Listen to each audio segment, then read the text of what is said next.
का झिंटिया किसका तम। आजो आजो आजो आजो, सारे बच्चे आ गए।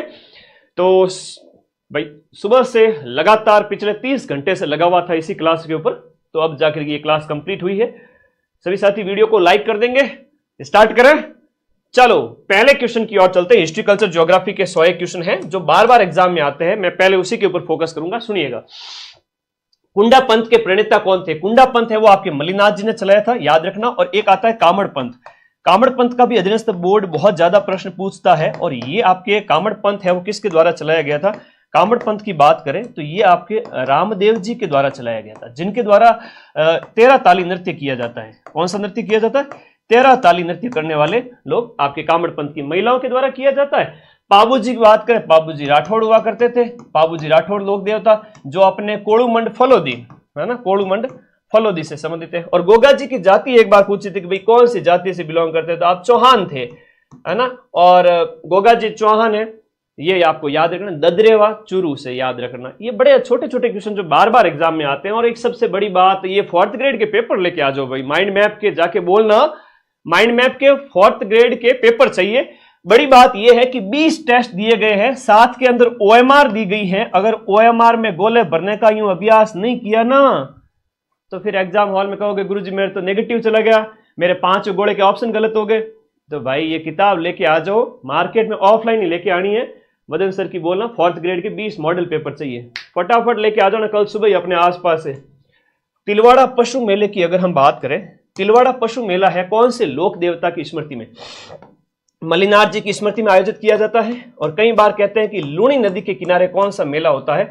चैत के महीने में अपने कृष्ण पक्ष, चैत्र कृष्ण पक्ष की 11 चैत्र कृष्ण 11 से लेकर के चैत्र मास के शुक्ल पक्ष की 11 तक चलता है मलिनाथ जी पशु मेला। लूणी नदी के किनारे मालानी का मेला है, याद रख लेना। अगला है कि किस लोक देवता की ख्याति है वो 4 हाथ वाले लोक देवता के रूप में? 4 हाथ वाले लोक देवता के रूप में हम बात करें यहां पर 1567-68 का चित्तौड़ का तीसरा साका हुआ था। हम बात करते 1500 अकबर ने जब हमला किया था उदय सिंह के समय में, तो कल्लाजी राठौड़ को इसके लिए जाना जाता है। 1567-68 में चित्तौड़ के तीसरे साके में वीर गति को प्राप्त हुए थे। अब एक बड़ी बात यह है कि हिस्ट्री कल्चर में थोड़ा फास्ट चलूंगा, क्योंकि जलवा आप 12 घंटे क्लास में देख चुके हैं। मात्र 30 दिन हुए नहीं हिस्ट्री कल्चर की क्लास को, पूरे राजस्थान में किसी की कोचिंग की तुलना में 12 लाख बच्चों ने वो क्लास देखी है, बताऊंगा अभी। कामड़िया पंथ के प्रवर्तक आपके रामदेव जी हैं। देवनारायण जी को हम कहते हैं आपके भगवान विष्णु के अवतार, और इसके साथ साथ हम वह कहते हैं इनको भगवान श्री कृष्ण का अवतार। ये भी प्रश्न कई बार एग्जाम में पूछ लिए जाते हैं। तेजा जी हैं तो दौड़िया वीर है ना, और गोगा जी हैं तो हम जहार पीर के रूप में, इस नाम से मतलब अलग अलग। महमूद गजनवी के साथ जो युद्ध किया था, गजनवी के साथ में भाई मौसरे थे अर्जन सर्जन, है ना, तो वो उस समय की बात है। बच्चे बार बार तुम लोग कॉल मत किया करो, मुझे व्हाट्सएप करके छोड़ दिया करो 8955982723। व्हाट्सएप नंबर दिए हुए, इसको बार बार कॉल नहीं, सिर्फ मैसेज छोड़ दिया करो, मैं फ्री होऊंगा, देख लूंगा। निम्न में से किसे मारवाड़ में सबसे पहले ऊंट लाने का श्रेय दिया जाता है? मारवाड़ में ऊंट लाने का जो श्रेय है ना, मारवाड़ में ऊंट लेकर आए थे पाबूजी महाराज। अब पाबूजी का मेला है वो आपके अब अगले 20 दिन इतना बड़ा धमाका करूंगा तुम सोच भी नहीं सकते। मेहनत के दम पर पूरा पेपर मिला के दिखाऊंगा, ठीक है। ये लीक वीक वाले तो ऐसे ही बदनाम है, मेहनत के दम पे पूरा पेपर मिलाएंगे, चिंता मत करो। कोलूमंड, बस जाना मत को इधर उधर की मैराथन देखकर। अब मेरा ही थंबनेल कॉपी होगा 10 जगह, ठीक है। तो जहां ज्यादा व्यू जाते हैं उसका थंबनेल कॉपी कर लेते हैं लोग। तो हाँ, कल तेजा दशमी याद रखना, भाद्रपद महीने के शुक्ल पक्ष की यानी उजाड़े पक्ष की दशमी, तेजा दशमी, प्रश्न एग्जाम में आता है। हाँ, तो ये आपके पाबूजी को इसका श्रेय जाता है। थाली नृत्य इनकी आराधना में आयोजित किया जाता है। कौन सा नृत्य होता है? थाली नृत्य। पाबूजी राठौड़ थे। आगे देखो, जितने साथी जुड़े हुए हैं उनको एक टारगेट दे रहा हूं अपने इस चैनल को। अभी मैं 2nd ग्रेड को पढ़ाऊं तब तक आपको इसको 7 लाख पूरा करना है। 7 लाख पूरा करना है सभी साथियों को। आज इस क्लास की समाप्ति तक और कल सुबह तक तो 6.25 लाख बच्चे हो जाएंगे। हर एक विद्यार्थी यहाँ पर अगर अपने किसी दोस्त को कहता है कि सब्सक्राइब कर लो मदन सर के चैनल को, तो भाई तुम जोड़ो उन बच्चों को जो भटक रहे इधर उधर। 7 लाख का टारगेट देके जा रहा हूं अगले 7 सितंबर के बाद में। 7 सितंबर के बाद मैं क्लास लूंगा। 7 सितंबर तक सेकंड ग्रेड वालों को पढ़ाऊंगा, उसके बाद अगले 12-13 दिन आपके साथ में हूं। अगले 15 दिन तक आपका जो पेपर चलेगा तब तक आपके साथ में हूं। अपने इस चैनल को जितने साथी जुड़े हुए सब्सक्राइब कर लीजिए। और पीडीएफ बार बार करते हो, बहुत बड़ी पीडीएफ है, 500-700 प्रश्नों की पीडीएफ है। तो सेव कई बार होती है, कई बार नहीं होती है, तो मैं वापस से सेव करता हूं और टेलीग्राम ग्रुप में डाल देता हूं। ये वीडियो के नीचे एक लिंक दिया हुआ है, नहीं समझे क्या? ये ब्लैक कलर की जो पट्टी है उसके ऊपर एक ब्लू कलर का लिंक है, उस पर क्लिक करो, टेलीग्राम में जाओ, ज्वाइन कर लो। वहां पर आपको करंट अफेयर्स की 12 घंटे की क्लास की पीडीएफ, इस क्लास की पीडीएफ सारा मिल जाएगा। उसके ऊपर एक मनी इन्वेस्ट का बार बार आता है कि डबल हो जाएगा पैसा, तो भाई मैं कोई पैसा डबल नहीं करता हूं।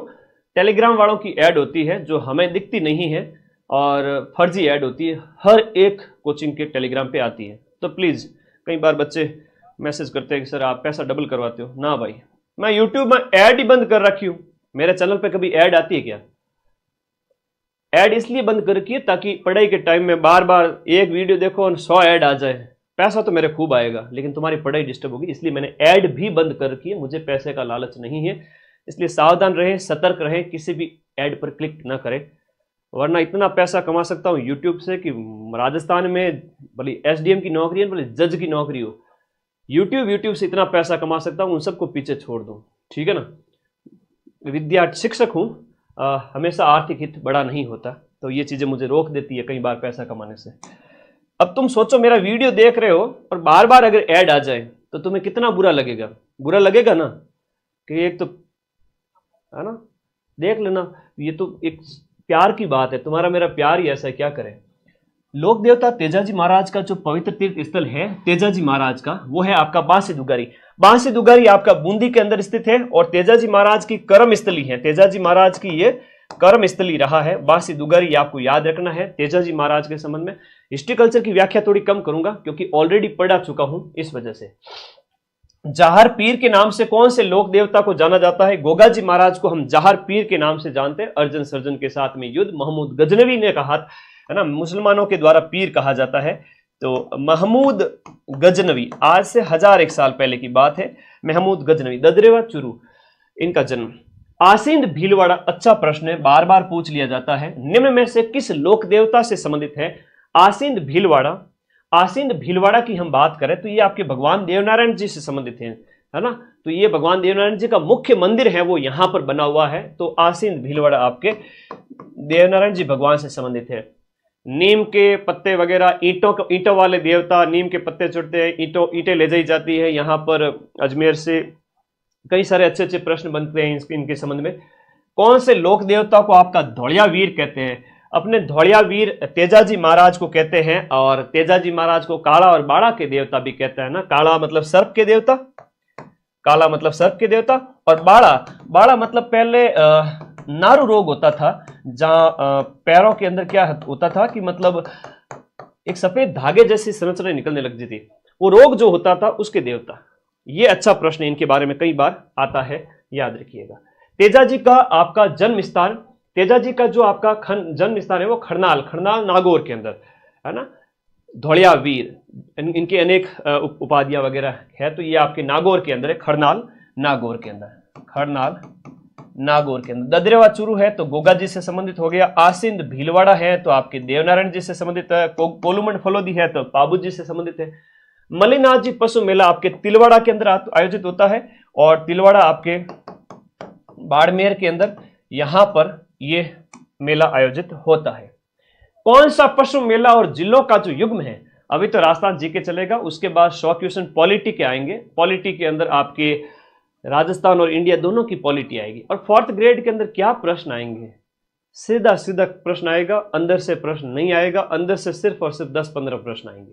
ठीक है, 100 प्रश्न बिल्कुल सीधे होंगे। कट ऑफ ज्यादा से ज्यादा 70 मान लो, 75 मान लो, लास्ट। टेंशन मत करो, 90+ सही कर दो, जनरल ओबीसी वाले सिलेक्शन ले जाएंगे कट कटा के। कौन सा यहां पर आपका सुमेलित नहीं है? चंद्रभागा पशु मेला आपके हाड़ौती का सुरंगा मेला जिसे कहते हैं, ये आपके कहां पर आयोजित होता है? चंद्रभागा मेला आपके झालरापाटन झालावाड़ के अंदर। गोगामेड़ी पशु मेला है तो आपका नौहर हनुमानगढ़ के अंदर हो गया। शिवरात्रि पशु मेला है तो करौली के अंदर आयोजित होता है, सवाई माधोपुर में आपका आयोजित नहीं है, तो ये आपका कहां पर हो गया, करौली के अंदर आयोजित होता है। फिर रामदेव पशु मेला है, बहुत इंपॉर्टेंट है। बलदेव पशु मेला है, तो सब आपके नागौर के हैं, बड़े फेमस मेले हैं। आज 5000 से भी ज्यादा लाइव का टारगेट है, फटाफट शेयर करो। प्रसिद्ध घोटिया अंबा मेला है, वो किस जिले में आयोजित होता है? घोटिया अंबा मेले की बात करें तो बांसवाड़ा के हैं। आदिवासियों का दूसरा कुंभ जिसे कहते हैं, पहला कुंभ तो है आपका कौन सा, बेणेश्वर वाला, और दूसरा वाला जो कुंभ है ये घोटिया अंबा का मेला कहलाता है ना। आदिवासियों का हम इसे कहेंगे सेकंड कुंभ मेला, इसे कहेंगे सेकंड कुंभ कहेंगे, और ये आपका बांसवाड़ा में लगता है घोटिया अंबा का मेला। अगला देखिएगा, राजस्थान में गधों का मेला। इस गधों के मेले को कई बार कहते हैं गर्दभ मेला। एक बार पूछ लिया सीईटी के अंदर आपका डंकी मेला पूछ लिया है ना, तो ये कई बार नाम बदल बदल करके पूछ लिया जाता है। सीधा सा याद रखिएगा, यहां पर आपके ये लूणियावास जयपुर के अंदर आयोजित होता है, और चैत्र के महीने में जहां माता जी की पूजा होती है, कौन सी माता जी, शीतला माता जी। लूणियावास जयपुर, शीतला माता जी का मेला। आदिवासियों का कुंभ, आदिवासियों का पुष्कर, वागड़ का कुंभ, अनेक उपनाम हैं जिसे हम कहते हैं। तो आदिवासियों का जो कुंभ मेला है डूंगरपुर के अंदर बेणेश्वर धाम है, जो नवा टापरा एक जगह है। तो नवा टापरा जो गांव है, नवा टापरा गांव में सोममाही और जाकम के संगम पर माघ पूर्णिमा के अवसर पर, कौन से अवसर पर, माघ पूर्णिमा पर मेला बढ़ता है। और संत मावजी जो यहाँ के प्रसिद्ध संत हुए, जिन्हें हम वागड़ का धनी कहते हैं, जिन्होंने चौपड़ा ग्रंथ लिखा, जिन्होंने निष्कलंक संप्रदाय चलाया, उन्हीं के बारे में है। राजस्थान के अंदर पोमचो का ही है। देखो पोमचो एक ओढ़नी होती है, ओढ़नी की हम बात करें तो ओढ़नी गुरु जी कौन पहरे, तो देखो मां बनने पर मां बनने की उत्सव पर, कहने का मतलब है सद्य प्रसूता जिसे हम कहते हैं, जिसके नया नया बच्चा पैदा हुआ हो, उस महिला के द्वारा पीला पोमचा उड़ा जाता है ना। क्या क्या कहते हैं, पीला पोमचा, पीला ओडो है ना, पीला ओडो आशीर्वाद देती है सासू माँ बहू को कि शादी हो गई, वंशवृद्धि करो, अब तो पीला ओडो आशीर्वाद है ना, पीला ओडो लाडू जीमो और भी आशीर्वाद देवे है ना। तो ये अपने कल्चर का पार्ट है। पीला पोमचा, एक है आपका चीड़ का पोमचा, चीड़ पोमचा भी होता है जो आपके शेखावटी वगैरह में विशेष रूप से और विधवा महिलाओं के द्वारा पहना जाता है, तो याद रखिएगा। मध्यकाल के अंदर आज से 500-700 साल पहले की बात करें तो एक खंगो, ये खंगा क्या था सर, खंगे की हम बात करें तो मध्यकाल के अंदर है वो खंगा क्या हुआ करता था, तो जो पोतिया है, पगड़ी है, जो साफा है माथे में, गुलाबी, एक बच्चे ने अच्छा कमेंट किया, हाँ सुजल कह रही है, तो गुलाबी पोमचा बेटी के जन्म पर, मैं सब कुछ करवा चुका हूं। चीड़ का पोमचा विधवा महिलाओं के द्वारा, गुलाबी है, हम सारी चीजें आके बताऊं को नहीं, क्लास करवा चुका हूं हिस्ट्री कल्चर की, एक सिंगल क्लास से क्वेश्चन बाहर नहीं जाएगा। ये पगड़ी होती है। हिस्ट्री कल्चर 12 घंटे की क्लास देख ली तो ज्योग्राफी हिस्ट्री कल्चर के जो 40 क्वेश्चन पूछे जाएंगे, 40 में से 38-39 क्वेश्चन राइट करके आओगे, ये मेरा वादा है, ठीक है। 4th ग्रेड के हड़के से पेपर कह रहा हूं मैं, कठिन से कठिन आ जाता है तो भी मिला देते हैं, तो सरल पेपर है, टेंशन नहीं लेनी, पर ओवर कॉन्फिडेंट भी नहीं होना। बुलाक जो आभूषण है, इस बुलाक आभूषण को स्त्रियों द्वारा शरीर के कौन से भाग पर पहना जाता है? बुलाक आभूषण है वो आपके नाक का आभूषण है। नाक के अंदर कई सारे आभूषण पहने जाते हैं, जैसे, हाँ जी, नाक के आभूषण में अनेक हैं, जैसे यहां पर जो है चूप और एक चुपा। अभी प्रश्न पूछा गया था पटवारी पेपर के अंदर, चूप, तो चूप तो हो गया आपके कहां का, दांत का आभूषण, लेकिन चुपा जो है यहां पर पहना जाता है। चूप एक कील होती है जो दांत के आभूषण के रूप में ठोक दी, यहां पर दांतों में लगा दी जाती है। चूप 2 अक्षर का, कील हो गई, लेकिन चुपा है वो नाक का है, लौंग है, लटकन है, फीणी है, भंवरा है, ये सब नाक के आभूषण है। क्लास 6 की लागेला था ना, पूरे सारे 8 सब्जेक्ट पूरे 7 लाख सब्सक्राइबर कर देने 7 तारीख तक, ठीक है। हाँ आज देखो मैं कितना सब्सक्राइब करो थे लोग, पचावे एड़ी रेडी क्लास और आवेला धमाकेदार। यो प्यार बरकरार रहना चाहिए बस, तुम्हारी सक्सेस पे मैं खुश और मेरी सक्सेस पे तुम लोग खुश।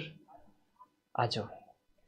बूंदी और कोटा क्षेत्र में कौन सी बोली बोली जाती है? तो जो ये हाड़ौती क्षेत्र है तो हाड़ौती बोली बोली जाती है। मेवात वगैरह हो गया तो ये आपका अलवर भरतपुर वाला हो गया। वागड़ी है तो आपके दक्षिणी राजस्थान के अंदर है ना, याद रखना। डूंगरपुर बांसवाड़ा क्षेत्र के अंदर वागड़ी बोली बोली जाती है। मैं जानबूझ के कठिन प्रश्न नहीं लाया, ये 4th ग्रेड है, RS प्री नहीं है। RS प्री में भी मैं आपके 80 से 90% मिला देता हूं, याद रखना, ठीक है। कोई नया बच्चा हो ना तो यूं उसको भी नहीं छोड़ता, तो ये तो 4th ग्रेड है। तो लेवल जैसा एग्जाम है वैसे लेवल के हिसाब से क्वेश्चन लाया हूं। क्वेश्चन यही आएंगे, अब्राहम ग्रियर्सन ने कौन सी बोली को भीलों की बोली कहा? देखो, भील थारा वह दक्षिणी राजस्थान के मायने, तो दक्षिणी राजस्थान में जो है वागड़ी बोली जो है उसे भीली बोली कहा जाता है।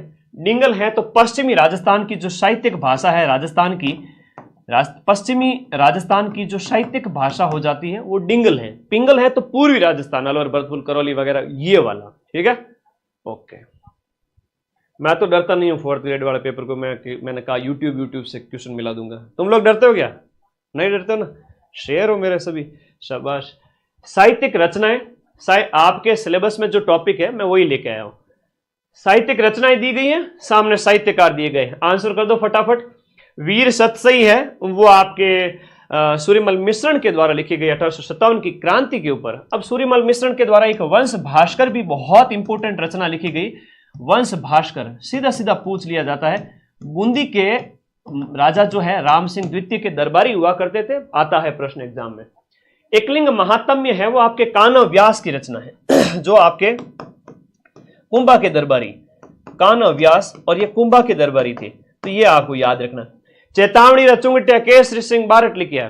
केसरी सिंह बारट की ने 1903 के अंदर फतेह सिंह जी जा रहे थे दिल्ली जाऊं, तो फतेह सिंह जी ने क्या उठे नाती को बाड़ा थे, क्या काम दिल्ली जा रहे हो कि लॉर्ड आ रहे हैं मैं जाऊंगा, तो तेरा सोट है भेजन, उसको पढ़ के वापस आ गए थे। ढोला मारूरा दुआ, ढोला ढोला कवि कल्लोल, याद रहेगा। राव जैतसिरुचंद एक बहुत इंपॉर्टेंट प्रश्न है, बीकानेर के राठौड़ों के इतिहास के ऊपर यह रचना लिखी गई है। बीकानेर के राठौड़ों के ऊपर यह इतिहास के ऊपर रचना लिखी गई है। राव जैतसिरुचंद है वो बीटू सुजा के द्वारा लिखा गया है, और बीकानेर के जैसे जो राठौड़ थे उनके ऊपर लिखा गया यह ग्रंथ हो जाता है, ठीक है। अगला देखिएगा, कौन सा सुमेलित नहीं है?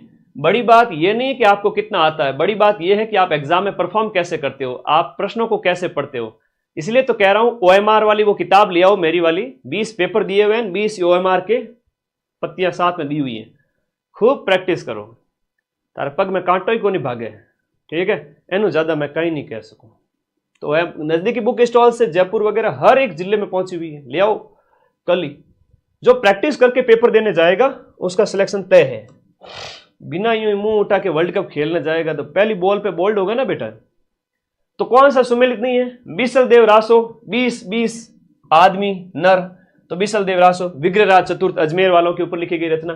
खुमान रासो दलपत विजय है। वैली कृष्ण रुक्मणी री है, पृथ्वीराज राठौड़ है। राव जयसिरुचंद अभी जस्ट पढ़ा, तो ये आपका हो गया राव जयसिरुचंद। बीटू सुजा। शिवदास गार्डन के द्वारा क्या लिखा गया था? कमेंट कर दो रे फटाफट। शिवदास गार्डन के द्वारा अचल दास खिंची की वचनिका। ये पटवारी के पेपर में पूछा गया था, यही अधीनस्थ बोर्ड था, और इससे 2 लेवल नीचे का पेपर, 2 लेवल ऊपर का पूछा गया था पटवारी में। वो बड़ा एग्जाम होता है 4th ग्रेड से, तो यही अधीनस्थ बोर्ड था। और ऐसे सिंपल क्वेश्चन दिए, मैंने तो बहुत तगड़ी तैयारी कराई थी, और 150 में 140 क्वेश्चन हूबहू मिला भी दिए।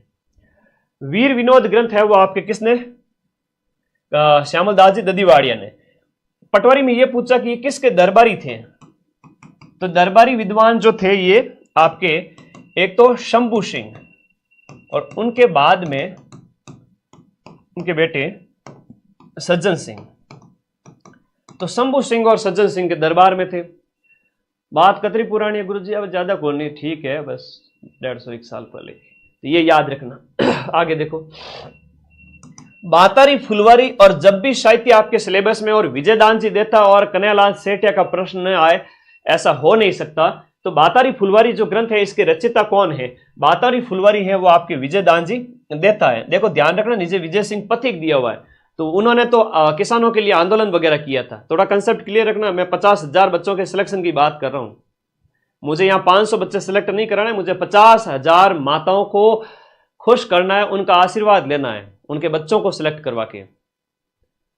तो ये पथिक जी तो आंदोलन वाले हैं, माणिक्यलाल जी वर्मा है तो मेवाड़ के जो प्रजामंडल वाले हैं, शिवचंद जी भरतिया वाला प्रश्न पटवारी में पूछा गया था, फर्स्ट गद्य लेखक, राजस्थान के साहित्य के पहले गद्य लेखक जिसने कहानी लिखी हो, उपन्यास लिखा हो, कनक सुंदर उपन्यास लिखा, कहानी लिखी, विश्रांत प्रवास, ये पटवारी में पूछा था।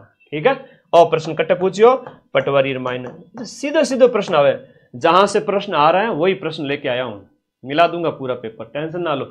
विजयदान जी देवता की जो बातारी फुलवारी है, इस बातारी फुलवारी की हम बात करें, बातारी फुलवारी की हम बात करें तो टोटल 14 खंड है। कितने खंड है? टोटल 14 खंड है। याद रखना, साहित्य अकादमी पुरस्कार 10वें खंड के लिए मिला था। कौन से खंड के लिए? 10वें खंड के लिए। लील टांस के लेखक कौन है? लील टांस एक बहुत अच्छी रचना है, इंपोर्टेंट क्वेश्चन है। कन्हैयालाल जी सेठिया है आपकी लील टांस। लील टांस हो गया आपका, धरती धोरारी हो गई, ये सब इनकी फेमस रचनाएं हैं। धरती धोरारी, धरती धोरारी, ठीक है, धरती धोरा, लील टांस, इसके साथ साथ मिमजर वगैरह इनकी रचनाएं हैं। पुलिस कांस्टेबल के लिए हमारे बच्चे, प्यारे बच्चे, पुलिस कांस्टेबल में कंप्यूटर है? हाँ है गुरुजी। पॉलिटी है, और करंट है? हाँ सी है गुरुजी। तो ये सगड़ा क्वेश्चन मैंने क्लास में लेना है, थारा अलग कहीं लगाऊं ये बताओ? अलग नहीं लगा सकता, मैं एक अकेला जीव हूं, है ना। ऐसा तो है नहीं हाथ घुमाया गंगाधर से शक्तिमान बन गया। तो यार तुम लोग है ना, मुझे इतना थोड़ा सा सपोर्ट किया करो, दोनों के लिए क्लास है। गौरी देवी की हम बात करें, राजस्थान की किस लोक संगीत शैली से जुड़ी हुई है? लो कर लो बात। गौरी देवी, आज जस्ट मैंने क्वेश्चन डाले, ऐसे क्वेश्चन एग्जाम में आता है। ये शॉर्ट्स देखा अभी जस्ट मैं क्लास में आने से पहले 10 मिनट पहले ही वीडियो डाल के आया, 20,000 लोगों ने देख लिया 10 मिनट के अंदर, देखा? तो ये याद रखना। हाँ, शॉर्ट्स देखते हो कि नहीं देखते हो? ये मांड गायिकाओं वाला प्रश्न है, वो हर बार एग्जाम में पूछा जाता है, इसलिए आप लोग मांड गायिकाओं वाले प्रश्न देखा करो। ये शॉर्ट्स वाले, आज वाला शॉर्ट्स देख लोगे तो मजा आ जाएगा कि भाई मांड गायिकाओं वाला क्वेश्चन क्लियर हो जाएगा। पटवारी के पेपर में पूछा था, मांड गायकी के लिए पद्मश्री किसे मिला? तो आज के शॉर्ट्स में मैंने बताए, और पद्मश्री 2 महिलाओं को मिला है ना, एक 2025 में, एक 1982 में। गौरी देवी की बात करें तो मांड गायकी संबंधित है, 2 गौरी देवी है आपकी, एक तो बीकानेर वाली है और एक पाली की। बताओ, तो दोनों ही गौरी देवी मांड गायिका वाली। पाली वाली तो भैरवी राग में गाती थी, और इसकी ट्रिक भी बताई। कौन कौन मेरा शॉर्ट्स देख आया, सबको पता है? कमेंट करो रे, ट्रिक बताओ। सारे शॉर्ट्स देखते हो, वेरी गुड, शाबाश। हाँ, कौन है वो वागड़ की मीरा के नाम से? राजस्थान के प्रसिद्ध व्यक्तित्व में देखो, गौरी देवी तो है आपके मांड गायिका, लेकिन गौरी बाई है वो आपकी डूंगरपुर की है। और गौरी बाई ने क्या किया था, भगवान श्री कृष्ण की भक्ति की थी, इसी वजह से इनको क्या कहा गया, वागड़ की मीरा। अभी जो एग्जाम में प्रश्न पूछे गए थे वो आपकी राजस्थान की राधा किसे कहते हैं? वो मीराबाई को कहते हैं, इसका भी शॉर्ट्स डाला हुआ है। राजस्थान की राधा मीराबाई होगी। दूसरी मीरा कौन है? तो राणाबाई है। दूसरी मीरा है राजस्थान की, दूसरी मीरा, राजस्थान की जो सेकंड मीरा का प्रश्न आ जाए तो वो है आपकी राणाबाई। और राणाबाई जो है आपके डीडवाना कुचामझ में हरनावा गांव है, हरनावा डीडवाना की है। पहले की महिला संत मध्यकाल के अंदर, आज के टाइम में तो कहां संत पैदा होते हैं, कुछ कुछ ही संत बच्चे हैं, अच्छे इंसान भी हूं। आगे आ जाओ फटाफट अगले प्रश्न में। बीकानेर की गायिका अल्लाह जिलाई बाई किस राग को गाने के लिए फेमस है? बसंती, जजवंती, मल्हार, मांड। तो ये मांड को गाने के लिए फेमस है। 1982 के अंदर आपको मिलता है पद्मश्री। 1982 में इसके लिए आपको मिलता है 4th हाईएस्ट सिविलियन अवार्ड, 4था सर्वोच्च नागरिक सम्मान पद्मश्री। मांड गायिका अल्लाह जिलाई बाई जो बीकानेर के महाराजा गंगा सिंह के दरबार में थी।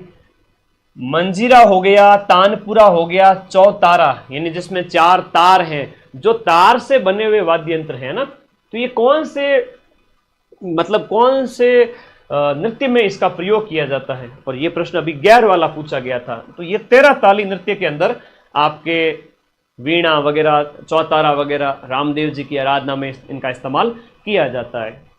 और गैर वाला पूछा गया था जिसमें बांकिया वगैरह, वो पीठ अभी पटवारी में पूछा था।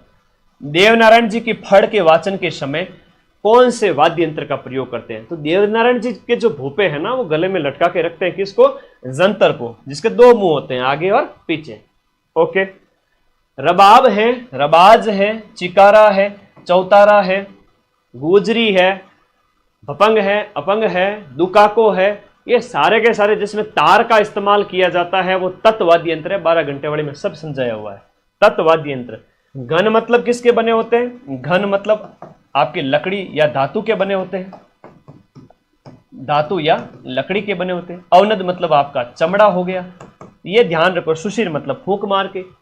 कौन सा एक तत्वाद्य यंत्र है? कतर के रावण राज में गुरुजी को भी दुख है सासू मां, तो रवाज जो है ना, रवाज, ये एक तत्वाद्य यंत्र है। ये सुशिर है, ये भी सुशिर है। सतारा भी उसी में आ जाएगा। सतारा में गुरुजी तार आ रही हो तो तत् नहीं होगा, है ना, वो तार ऐसे ही आया हुआ है। थोड़ा सा ट्रिक से भी पढ़ना सीखो, मैंने बताए हुए हैं 12 घंटे में लिखा थे ना। 35वां क्वेश्चन देखिएगा। नेक्स्ट अगला है, अलाउद्दीन खिलजी ने सिवाना बालोतरा वर्तमान में उसके किले को जीत करके उसका नाम क्या रखा था? इसने खैराबाद रखा था। और सिवाना के किले की हम बात करें, 1308 ईस्वी के अंदर सिवाना को जीता, फिर 1311 ईस्वी के अंदर जालोर को जीता। तो ये अलाउद्दीन खिलजी के जो अभियान थे उस समय की बात है। खिजराबाद तो आपके चित्तौड़ किले का नाम है। अब ऐसे 4th ग्रेड में तो सीधे सीधे प्रश्न आएंगे कि किस किले का क्या नाम है, अलाउद्दीन ने क्या नाम रखे थे। किसने बूंदी में तारागढ़ किले का निर्माण कराया? तारागढ़ किले का निर्माण बर सिंह ने करवाया था 1354 ईस्वी के अंदर। 1354 ईस्वी के अंदर राजा बर सिंह के द्वारा इसका निर्माण करवाया गया था। और तारागढ़ किला आपको याद रखना है, एक अजमेर में भी है। उस तारागढ़ को गढ़ बीठली कहते हैं, है ना। कंसेप्ट क्लियर कर लो, बस पेपर मिल जाएगा, ज्यादा माथाफोड़ी नहीं करनी। गढ़ बीठली, बढ़िया नींद लो, टेंशन नहीं करनी, पेपर नहीं डरना। अजमेर, गढ़ बीठली आपका कौन सा? अजमेर। सुवर्णगिरी कौन से किले को कहा जाता है? तो सुवर्ण यानी कि जो सुंदर दिखने वाला, और है कि गोल्डन सिटी। सुवर्ण तो है आपका जालोर वाला, लेकिन जैसलमेर वाला पूछे तो ये स्वर्णगिरी है। स्वर्ण मतलब कि गोल्डन जो किला है, सोने जैसा किला है, जो पीले पत्थरों से बना हुआ है ना। ऐसा प्रश्न पूछ ले। चित्तौड़ का किला है तो उमेशा के पठार पे बना हुआ है ना। अनेक बातें हैं। बाला किला जिसे आपका कुंवारा किला भी कहते हैं। गुरुजी कुंवारा क्यों कहा? इसकी शादी नहीं हुई क्या? अरे इसकी शादी हुई, लेकिन हम कहेंगे कि कुंवारा किला मतलब इसके ऊपर कभी हमले नहीं हुए। तो हमले सबसे ज्यादा किस पे हुए? अरे अजमेर बीचों बीच है, तारागढ़ माते सबसे ज्यादा, और सबसे ज्यादा स्थानीय हमले और सबसे ज्यादा विदेशी हमले हैं तो हनुमानगढ़ का जो भटनेर का किला है, उत्तरी भट किवाड़ जिसे कहते हैं, उसके ऊपर सबसे ज्यादा विदेशी आक्रमण हुए। यहाँ कह रहा है बाला किला, और बाला किला था अलवर रामायण, तो ये भी बढ़िया क्वेश्चन है।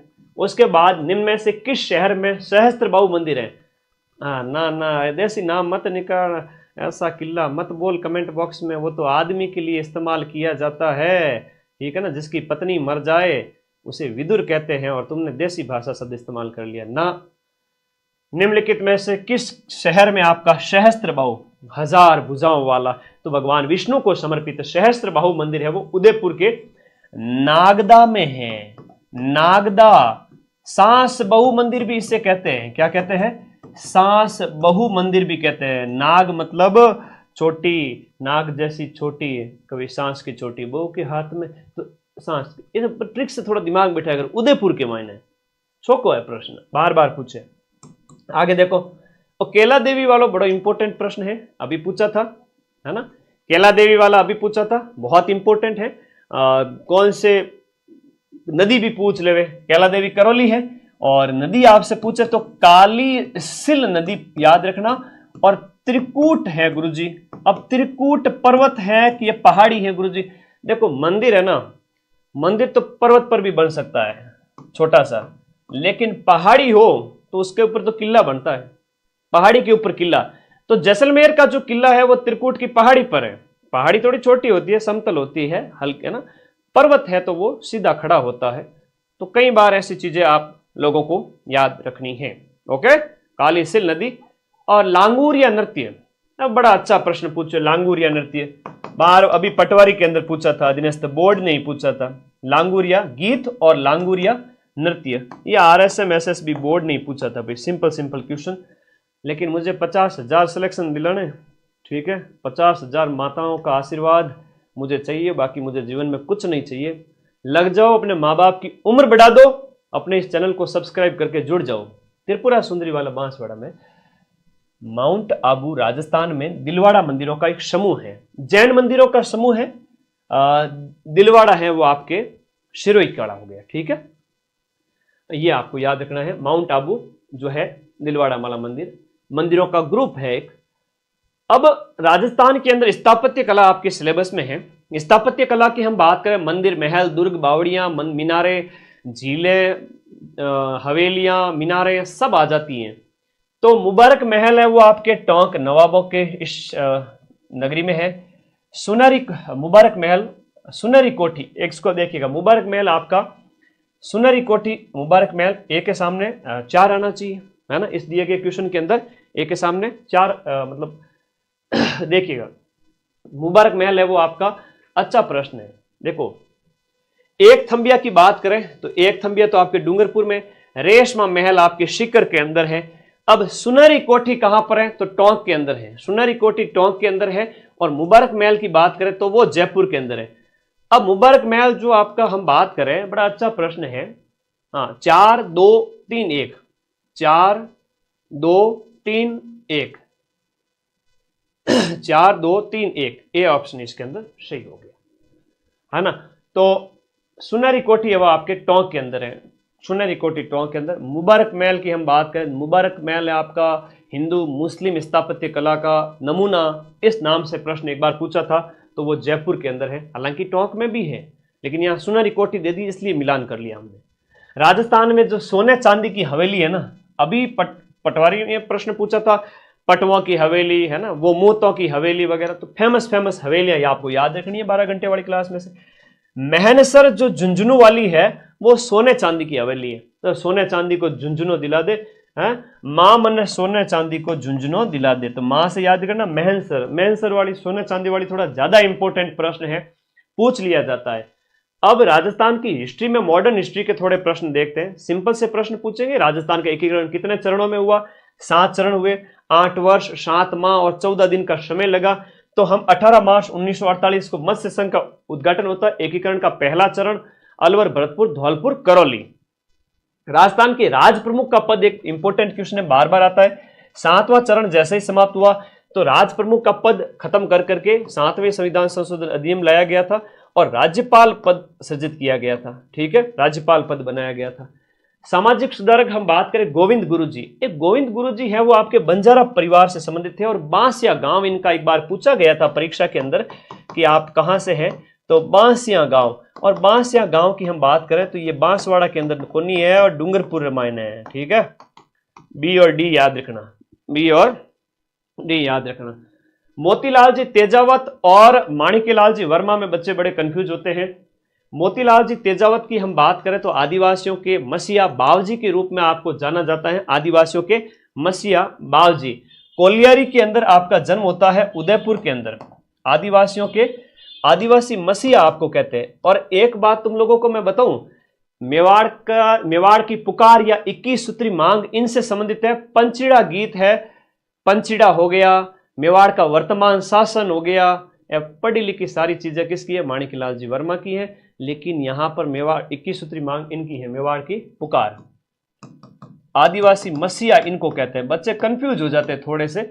और 21 सूत्री मांग जिनकी हम बात करें, 21 सूत्री मांग ये आपका इन्हीं से संबंधित है, मेवाड़ के महाराणा से की थी। भोजी लंबरदार, सीधा सीधा प्रश्न पूछ लेते हैं, बताओ भोजी लंबरदार कौन था। 1931 के अंदर, डूंगरपुर में मिल जाएगी क्या बुक, अभी तो 20 दिन पड़े हैं। 94 60 97 14 50 माइंड मैप के व्हाट्सएप नंबर पे आप अपना ऑर्डर बुक करके 5 से 6 दिन के अंदर अंदर बुक प्राप्त कर सकते हैं।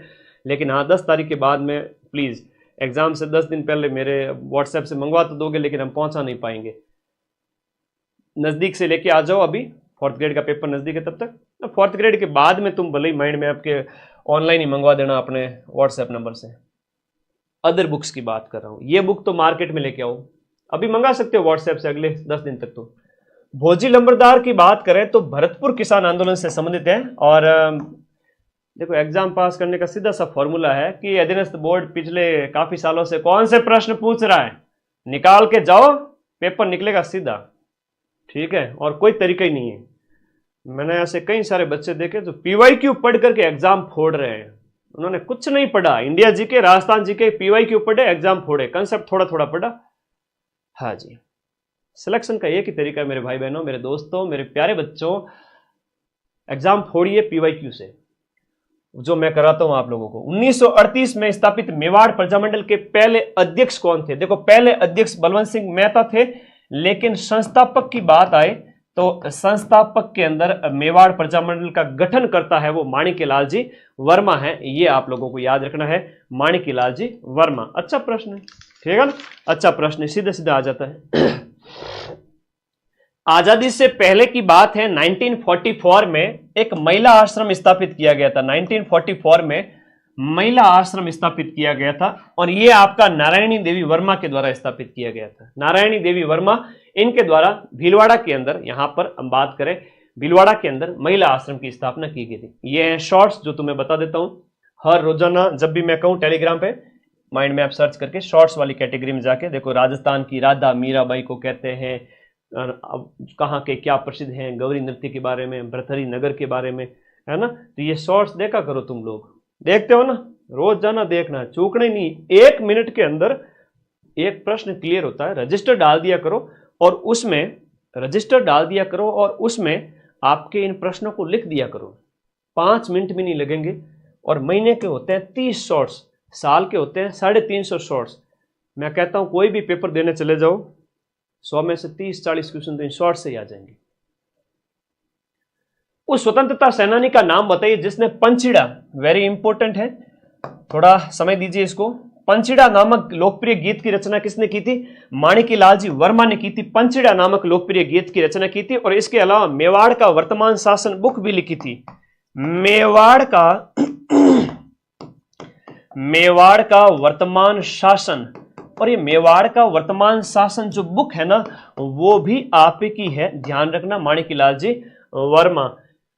हाँ जी। क्रांतिकारी रचना चेतावनीरा चुंगटिया, इसके लेखक कौन है? ये 1903 के अंदर मेवाड़ के महाराणा फतेह सिंह जो दिल्ली दरबार में जा रहे थे, उनको रोकने के लिए अपने केसरी सिंह बारट, शाहपुरा भीलवाड़ा वाले, इन्होंने भेजे थे 13 शोरठे भेजे थे। क्या भेजे थे?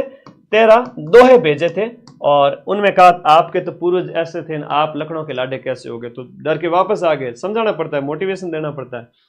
सर्वहितकारिणी सभा की स्थापना 1907 के अंदर चूरू के अंदर की गई थी। तो इस सर्वहितकारिणी सभा की स्थापना किसने की थी? स्वामी गोपाल दास के द्वारा सर्वहितकारिणी सभा की स्थापना की गई थी 1907 के अंदर। डूंग जी और जवाहर जी की बात करें तो शिखर के आपके बिठोट पाटोदा,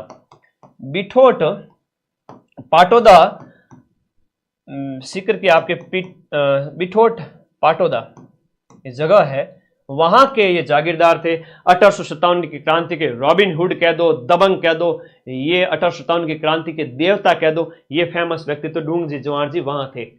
अंग्रेजों को लूटते थे, आम जनता का कल्याण करते थे। जयदयाल और मेहराब खान का प्रश्न कई बार पूछ लेते हैं कि भाई 1857 की जगह क्रांति हुई है, उनमें जन क्रांति कौन सी थी? तो जन क्रांति की हम बात करें, जनता की जो क्रांति है वो कोटा में हुई थी, है ना। फट गया कोट, हो गई क्रांति। कोटा के अंदर जयदयाल, मेहराब खान, और यहाँ का पॉलिटिकल एजेंट है वो बर्टन था। कोट फट गया किसका? Political agent. तो कोट का बटन फट गया गुरुजी, याद रहे को नहीं रहे? बड़े अच्छों को प्रश्न है। 1857 के विद्रोह के दौरान मेजर बर्टन और उसके 2 पुत्रों को कहां मारा गया था? ये पॉलिटिकल एजेंट था 1857 की क्रांति से संबंधित। आबू के परमार वंश का संस्थापक, लो कर लो बात। यह प्रश्न आपके पटवारी में पूछा गया था, सीधा सीधा प्रश्न पूछे पटवारी रामायण ने। आबू के परमार वंश का संस्थापक कौन था? आरएसएस में आरएसएसबी बोर्ड है ना, यही जो आलोक राज जी। आलोक राज वे तो है तो आदमी छोका, लेकिन सोशल मीडिया में है जन थे लोग पीछे ही को नहीं छोड़ो, जाओ और जाओ, फौजी आदमी है, लेकिन विनम्रता से क्या जवाब देते हैं ना। पेपर अच्छे करवा रहे हैं, टाइम पे करवा रहे हैं, लेकिन ये थोड़ा सा 2-2 लाख की जो कट ऑफ निकालना, ये थोड़ा अच्छी बात नहीं है। इनके ऊपर जाके मैसेज करके समझाओ इनको, निकालो जेल प्रहरी के कम से कम तुम 10,000 की कॉपी निकाल दिया करो, ये रिजल्ट पीडीएफ। तो ये धूमराज की बात करें, वो तो है संस्थापक, और यहां उत्पल राज से वंशावली शुरू, उत्पल राज से वंशावली शुरू होती है। मतलब कि वंशावली हमें मिलती है जो लिखी हुई कि इसका बेटा था, उसका पोता था, ये उत्पल राज से मिलती है। और उससे पहले धूमराज है वो इसका संस्थापक था। तो 57वें का आंसर आपको मिल गया होगा। कौन सा है? धूमराज। इनकी राजधानी है, आपसे पूछ सकते हैं, आबू सिरोही की बात हो रही है, राजधानी इनकी थी चंद्रावती। कौन सी राजधानी थी? चंद्रावती। वागड़ के परमार वंश की राजधानी, देखो, हाँ, सिर में धूम मचावे दो, ठीक है, याद रखा करो, कैसे भी याद रखना है। देखो, वागड़ यानी डूंगरपुर बांसवाड़ा के परमार वंश की राजधानी अर्थुणा था, जिसका पुराना नाम है उत्थुनक। क्या नाम है पुराना? उत्थुनक। वागड़ का खजुराहो अर्थुणा को ही कहते हैं, है ना, इसे कहते हैं वागड़ का खजुराहो। मैं एक शॉर्ट्स भी अपलोड कर दूंगा। खजुराहो का प्रश्न थोड़ा ज्यादा पूछते हैं। वैसे खजुराहो तो आपके कहाँ है? मध्य प्रदेश में, लेकिन राजस्थान का खजुराहो है वो आपके किसको कहते हैं? राजस्थान का खजुराहो किराडू को कहते हैं, किराडू। बाड़मेर के मंदिर को कहते हैं। अलग अलग खजुराहो, जैसे रामगढ़ जो भंडदेवरा है, तो जो है मिनी खजुराहो कहलाता है, जो बारां जिले के अंदर। एक बहुत प्यारा प्रश्न है, ऑकलवुड कास्ट जीवाश्म पार्क, इसके ऊपर मैंने शॉर्ट्स भी डाला था। तो आकलवुड जीवाश्म पार्क राजस्थान के कौन से जिले में? तो आपके राजस्थान के राष्ट्रीय मरु उद्यान में स्थित है, राष्ट्रीय मरु उद्यान में स्थित है। और यहां पर करोड़ों साल पहले के लकड़ी के जीवाश्म मिले, लकड़ी के अंश आज भी में मिले। पत्थरों के बीच में लॉक हो गई थी लकड़ी, तो खोद खोद करके निकाला गया कि भाई उस टाइम की लकड़ी है, ठीक है, करोड़ों साल पहले की। तो ये आपको याद रखना है। ऑकलवुड वाला थोड़ा ज्यादा इंपॉर्टेंट है, जैसलमेर में है, ऑकलवुड जीवाश्म पार्क है, वहां आप जाओगे तो एक आपको उद्यान, मतलब सरकार के द्वारा बनाया गया है, पर्यटन के लिए भी है और ऐसे देखने के लिए अच्छी जगह है। लाठी सीरीज की बात करें, लाठी सीरीज है वो जल है, जमीन के मायने जल है, जैसलमेर मायने। देखो, जैसलमेर मायने अपने पोखरण से मोहनगढ़ के बीच में, जैसलमेर में पोखरण से मोहनगढ़ के बीच में लगभग 60 से 80 किलोमीटर जमीन में पानी पाया जाता है। वहां मीठा पानी है और लोग उसको इस्तेमाल भी करते हैं। वहां पर चांदन नलकूप भी पाया जाता है। वहां पर आपके ये याद रखना है, सेवण, धामण, करड़ जो घास वगैरह है वो भी पाई जाती है। मतलब पीने के लिए पानी की अच्छी व्यवस्था है। रेगिस्तान में वैसे भी मीठा पानी तो मिलता नहीं है, तो सेवण घास है वो वहां पर मिलती है। सेवण है, धामण है, क्या है सर? घासें हैं, पौष्टिक घास है जीव जंतुओं के लिए। बिसलपुर बांध है वो आपका बनास नदी के ऊपर बना हुआ है और टोंक में बना हुआ है। बिसलपुर बांध की हम बात करें, सिक्कर राजस्थान से बाहर है क्या? सिक्कर तो राजस्थान के मायने ही है, मिल जाएंगे, क्यों नहीं मिलेंगे? Model paper. बंद बरेठा और मोती झील। अब बंद बरेठा वन्य जीव विहार है, इसकी हम बात करें तो ये भरतपुर के अंदर है। बंद बरेठा कहां पर है? भरतपुर के अंदर स्थित है। अब इसके बाद में अगले प्रश्न की ओर चले।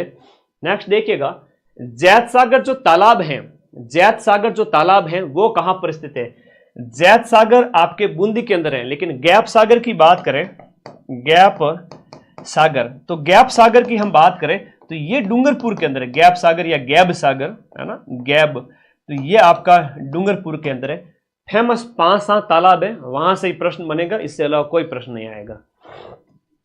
माही परियोजना से लाभान्वित होने वाला जिला कौन सा है? माही परियोजना हम बात करें तो बांसवाड़ा है। माई बजाज सागर जो बांध बना हुआ है हम बात करें, ये आपका माई बजाज सागर परियोजना, तो ये माई परियोजना है आपके बांसवाड़ा से संबंधित हो गया, गुजरात, राजस्थान। हाड़ौती प्रदेश की मिट्टी का प्रकार कौन सा है? तो वर्टिसॉल मिट्टी है वो आपके कोटा, बूंदी, झालावाड़, बारां, यानी कि आपके राजस्थान के इस क्षेत्र में पाई जाती है। फिर आपकी इंसेप्टिसॉल भी हो गई, इधर रेगिस्तान में एरिडीसॉल हो गई, एंटीसॉल हो गई, है ना, एरिडी हो गई, एंटीसॉल हो गई, वर्टिसॉल हो गई, इंसेप्टिसॉल हो गई। ये मिट्टियों का वैज्ञानिक वर्गीकरण है जो बार बार पूछा जाता है। राजस्थान में ज्योग्राफी चल रही है राजस्थान की, ठीक है। निम्न में से कौन से जिले में काजरी का मुख्यालय स्थित है? ये काजरी क्या है कि आपका सबसे पहले इसका जो नाम है वन और मिट्टी सुधार, वन और मृदा सुधार केंद्र के नाम से इसका जो है स्थापना की गई थी सुधार के लिए। 1957 के अंदर इसकी स्थापना की गई थी, लेकिन 1959 के अंदर इसका नाम है वो काजरी पड़ गया। ये जोधपुर के अंदर स्थित है। सेंट्रल एरिड रिसर्च जोन है ना, केंद्रीय शुष्क पारिस्थितिकी अनुसंधान संस्थान। शुष्क का मतलब है जहां बारिश नहीं हो, उस स्थिति में वनस्पति का अध्ययन करने के लिए कौन सा संस्थान है? तो ये आपका काजरी स्थापित किया गया है, central arid research zone centre. निम्नलिखित में से कौन सी पश्चिमी राजस्थान में पाई जाने वाली एक घास नहीं है? जो आपकी जल पट्टी है, भूगर्भीय जल पट्टी, वहां पर जो घास है वो आपकी सेवण, धामण, करड़ है, लेकिन सालर के तो पेड़ होते हैं। मंजू शर्मा इस्तीफा दिया हो तो भाई उन कुमार विश्वास ने तकलीफ, मैंने कहा तकलीफ, बार बार कमेंट करते जा रही हो। मुझे भी पता है कि मंजू शर्मा ने आज इस्तीफा दिया, अच्छी बात है, चौकी बात है, होगा कोई ना कोई, कई सारी चीजें चल रही है आजकल उठा फटक, उसकी तुम टेंशन मत लो है। हाँ, मंजू शर्मा इस्तीफा लिया तो ना कहीं जो रहे हो, आगे आ जाओ, तेरे सैलरी देती थी क्या, आगे आ जाओ। जवाहर सागर वन्य जीव अभ्यारण्य, जवाहर सागर वन्य जीव अभ्यारण्य की हम बात करें, हाँ, जवाहर सागर की बात करें तो चित्तौड़गढ़ के अंदर है, चित्तौड़गढ़ के अंदर है। हाँ, डूंगर बढ़ती दिखे, घर पगा बढ़ती को नहीं दिखे, मंजू शर्मा इस्तीफा दिया। आ जाओ अगला प्रश्न, तो आपका जवाहर सागर अभ्यारण्य कहां पर है? चित्तौड़गढ़ के अंदर है। निम्नलिखित में से कौन सा बेमेल है? देखो थाने पढ़नो आनो चीजें प्रश्न मायने कहीं पूछे जा रही हो, बेमेल मतलब शूट नहीं हो रही हो। शूट क्यों नहीं हो रही हो गुरुजी? राष्ट्रीय मरु उद्यान तो जैसलमेर में है, रणथंभौर है वो आपका नेशनल पार्क है, सवाई माधोपुर के अंदर स्थित है। सरिस्का राष्ट्रीय उद्यान, ये भी राजस्थान का एक राष्ट्रीय उद्यान है। राजस्थान के अंदर 3 ही राष्ट्रीय उद्यान है, जो ये है, और केवला देव है तो घना पक्षी विहार के नाम से जाना जाता है, और ये भरतपुर के अंदर स्थित है, तो ये अलग है, बाकी सभी सही है। राजस्थान में सबसे ज्यादा लिंग अनुपात कौन से जिले में? देखो आदिवासी इलाका है तो वहां पर लिंग अनुपात ज्यादा ही पाया जाता है कन्याओं की, जैसे पहले की जगह हत्याएं बहुत ज्यादा होती थी, उसके बाद तो अभी एक्ट वगैरह खूब आ गए, तो 994 994 प्रति हजार पर ये डूंगरपुर के अंदर है। डूंगरपुर के बाद के 2 जिले पूछे तो 990 पे तो सेकंड नंबर पे तो है आपका राजसमंद, 990 राजसमंद, और 3rd नंबर पे है वो आपका कौन सा है? पाली है। अब इसका तो है 990, ये तो है 990 हजार पर, और ये है 987 कन्याएं, महिलाएं कह दो, शिशु लिंगानुपात होता तो कन्याएं कहते, यहां पर तो बात हो रही है पुरुष और महिलाओं की। तो सीधी सीधी बात समझ में आए, एक मुझे समझ में नहीं आता, रात के 7 से 8 के बीच में तुम्हारे मम्मी पापा तुमसे ज्यादा काम कराते क्या है? 7 से 8 बीच में क्या करते हो रोजाना? 7 से 8 के बीच में क्या करते हो ये बता दो मेरे को। तुम्हें 7 से 8 के बीच में ऐसा होता है, पता नहीं तुम्हें चींटियां काटती हैं, मम्मी पापा काम करवाते हैं। बालिकाएं हैं तो क्या आजा रोटी बना, लड़का है तो क्या काम को न काज को दुश्मन अनाज को, जा मार्केट से ये लेके आ, यही होता है। तभी मुझे लगता है लाइव वालों के ऊपर ये याद रखना, मेरे भी मम्मी पापा कहते हैं चिंता मत करो, गरीब बात है। आगे बढ़ो। 2011 की जनगणना के अनुसार राजस्थान की साक्षरता कितनी है? 2011 की जनगणना के अनुसार अपनी जो साक्षरता है वो 66% है। राजस्थान की ओवरऑल साक्षरता की बात करें, मरु विकास कार्यक्रम है वो आपके डेजर्टिफिकेशन को रोकने के उद्देश्य से आपका कब स्टार्ट किया गया था? तो ये मरु विकास कार्यक्रम है वो 2000 मरु विकास कार्यक्रम है 1977-78 के अंदर, 1977-78 के अंदर मरु विकास कार्यक्रम पश्चिमी राजस्थान स्टार्ट किया गया था। कौन सा जोड़ा यहां पर आपका सुमेलित नहीं है? देखो परिवहन आपके सिलेबस में है, पर्यटन आपके सिलेबस में है। क्या प्रश्न आएगा परिवहन से? यही पूछा जाएगा कि राजस्थान के अंदर सड़क घनत्व कितना है। चलो कमेंट करके बता दो, यही प्रश्न आता है बार बार, सड़कों की लंबाई वगैरह, सड़क घनत्व वगैरह। सही सुमेलित नहीं है कौन से में से? महाराणा प्रताप हवाई अड्डा उदयपुर के अंदर है, नाल हवाई पट्टी आपके बीकानेर की है, ध्यान रखना बहुत इंपॉर्टेंट है। सूरतगढ़ है तो आपका गंगानगर हो गया, सूरतगढ़ तो गंगानगर में पड़ता है तो यहां नहीं होगा। जोधपुर का हवाई अड्डा है तो वो रातानाडा हवाई अड्डा है।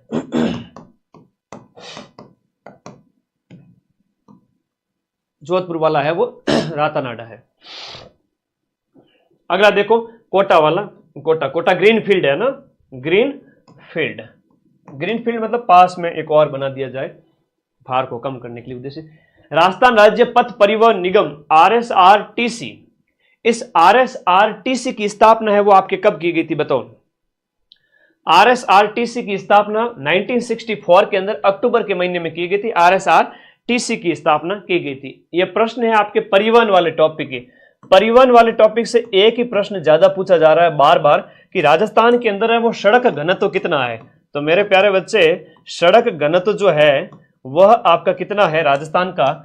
प्रति 100 जो किलोमीटर स्क्वायर पे जो सड़कें हैं उस पे 92 किलोमीटर, 92.66 किलोमीटर, है ना, 92.66 है हमारा सड़क घनत्व है वर्तमान में। कितना है? 92.66 है। जयपुर मेट्रो की शुरुआत है वो आपके कौन से साल में होती है? 2015 के अंदर आपके जयपुर मेट्रो, और इसके लिए हमारा जो सहयोग है वो आपके जापान के साथ में हुआ। राजस्थान में पर्यटन विभाग की स्थापना कब की गई? अब पर्यटन टॉपिक है सिलेबस में, पर्यटन को उद्योग का दर्जा कब दिया गया ये अभी पूछा गया था, ठीक है। तो राजस्थान के पर्यटन विभाग की जो स्थापना है वो आपके कब की गई थी ये आपके 76 में पूछा जा रहा है। 1956 के अंदर विभाग बनता है, 1956 में विभाग बनता है और 1955 में निदेशालय बनता है। 1955 में पर्यटन निदेशालय, पर्यटन निदेशालय की स्थापना 1955 में और 1956 में स्थापना की जाती है इसकी अगले ही साल। तो थोड़ा सा याद करिएगा। अगला प्रश्न है कि राजस्थान की थे लोग रात टाइम में 7-8 बीच जिन टाइम 12 जाओ ना स्टूडियो छोड़नी क्लास छोड़ बिन टाइम मार जीव यूं धक धक करे ना बेटा, क्लास देखनी है थोड़ा बहुत घूम फिर लिया करो, बैठ जाया करो वापस। बड़ी गोल्डन क्लास है, 30 घंटा लगा जने तैयार हुई। यूं बातों तो एक बंदा तुम्हारे लिए अकेला दीपक की तरह जलकर रोशनी कर रहा है, और क्या चाहिए लाइफ में। सब्सक्राइब करके जुड़ जाओ सभी साथी। राजस्थान की पहली पर्यटन नीति देखो, सन 2001 की पहली पर्यटन नीति है, वेरी इंपॉर्टेंट है। 2001 की पहली पर्यटन नीति है। नवीनतम पूछे आपसे तो 2020 की है, नवीन नीति पूछे तो 2020 की है।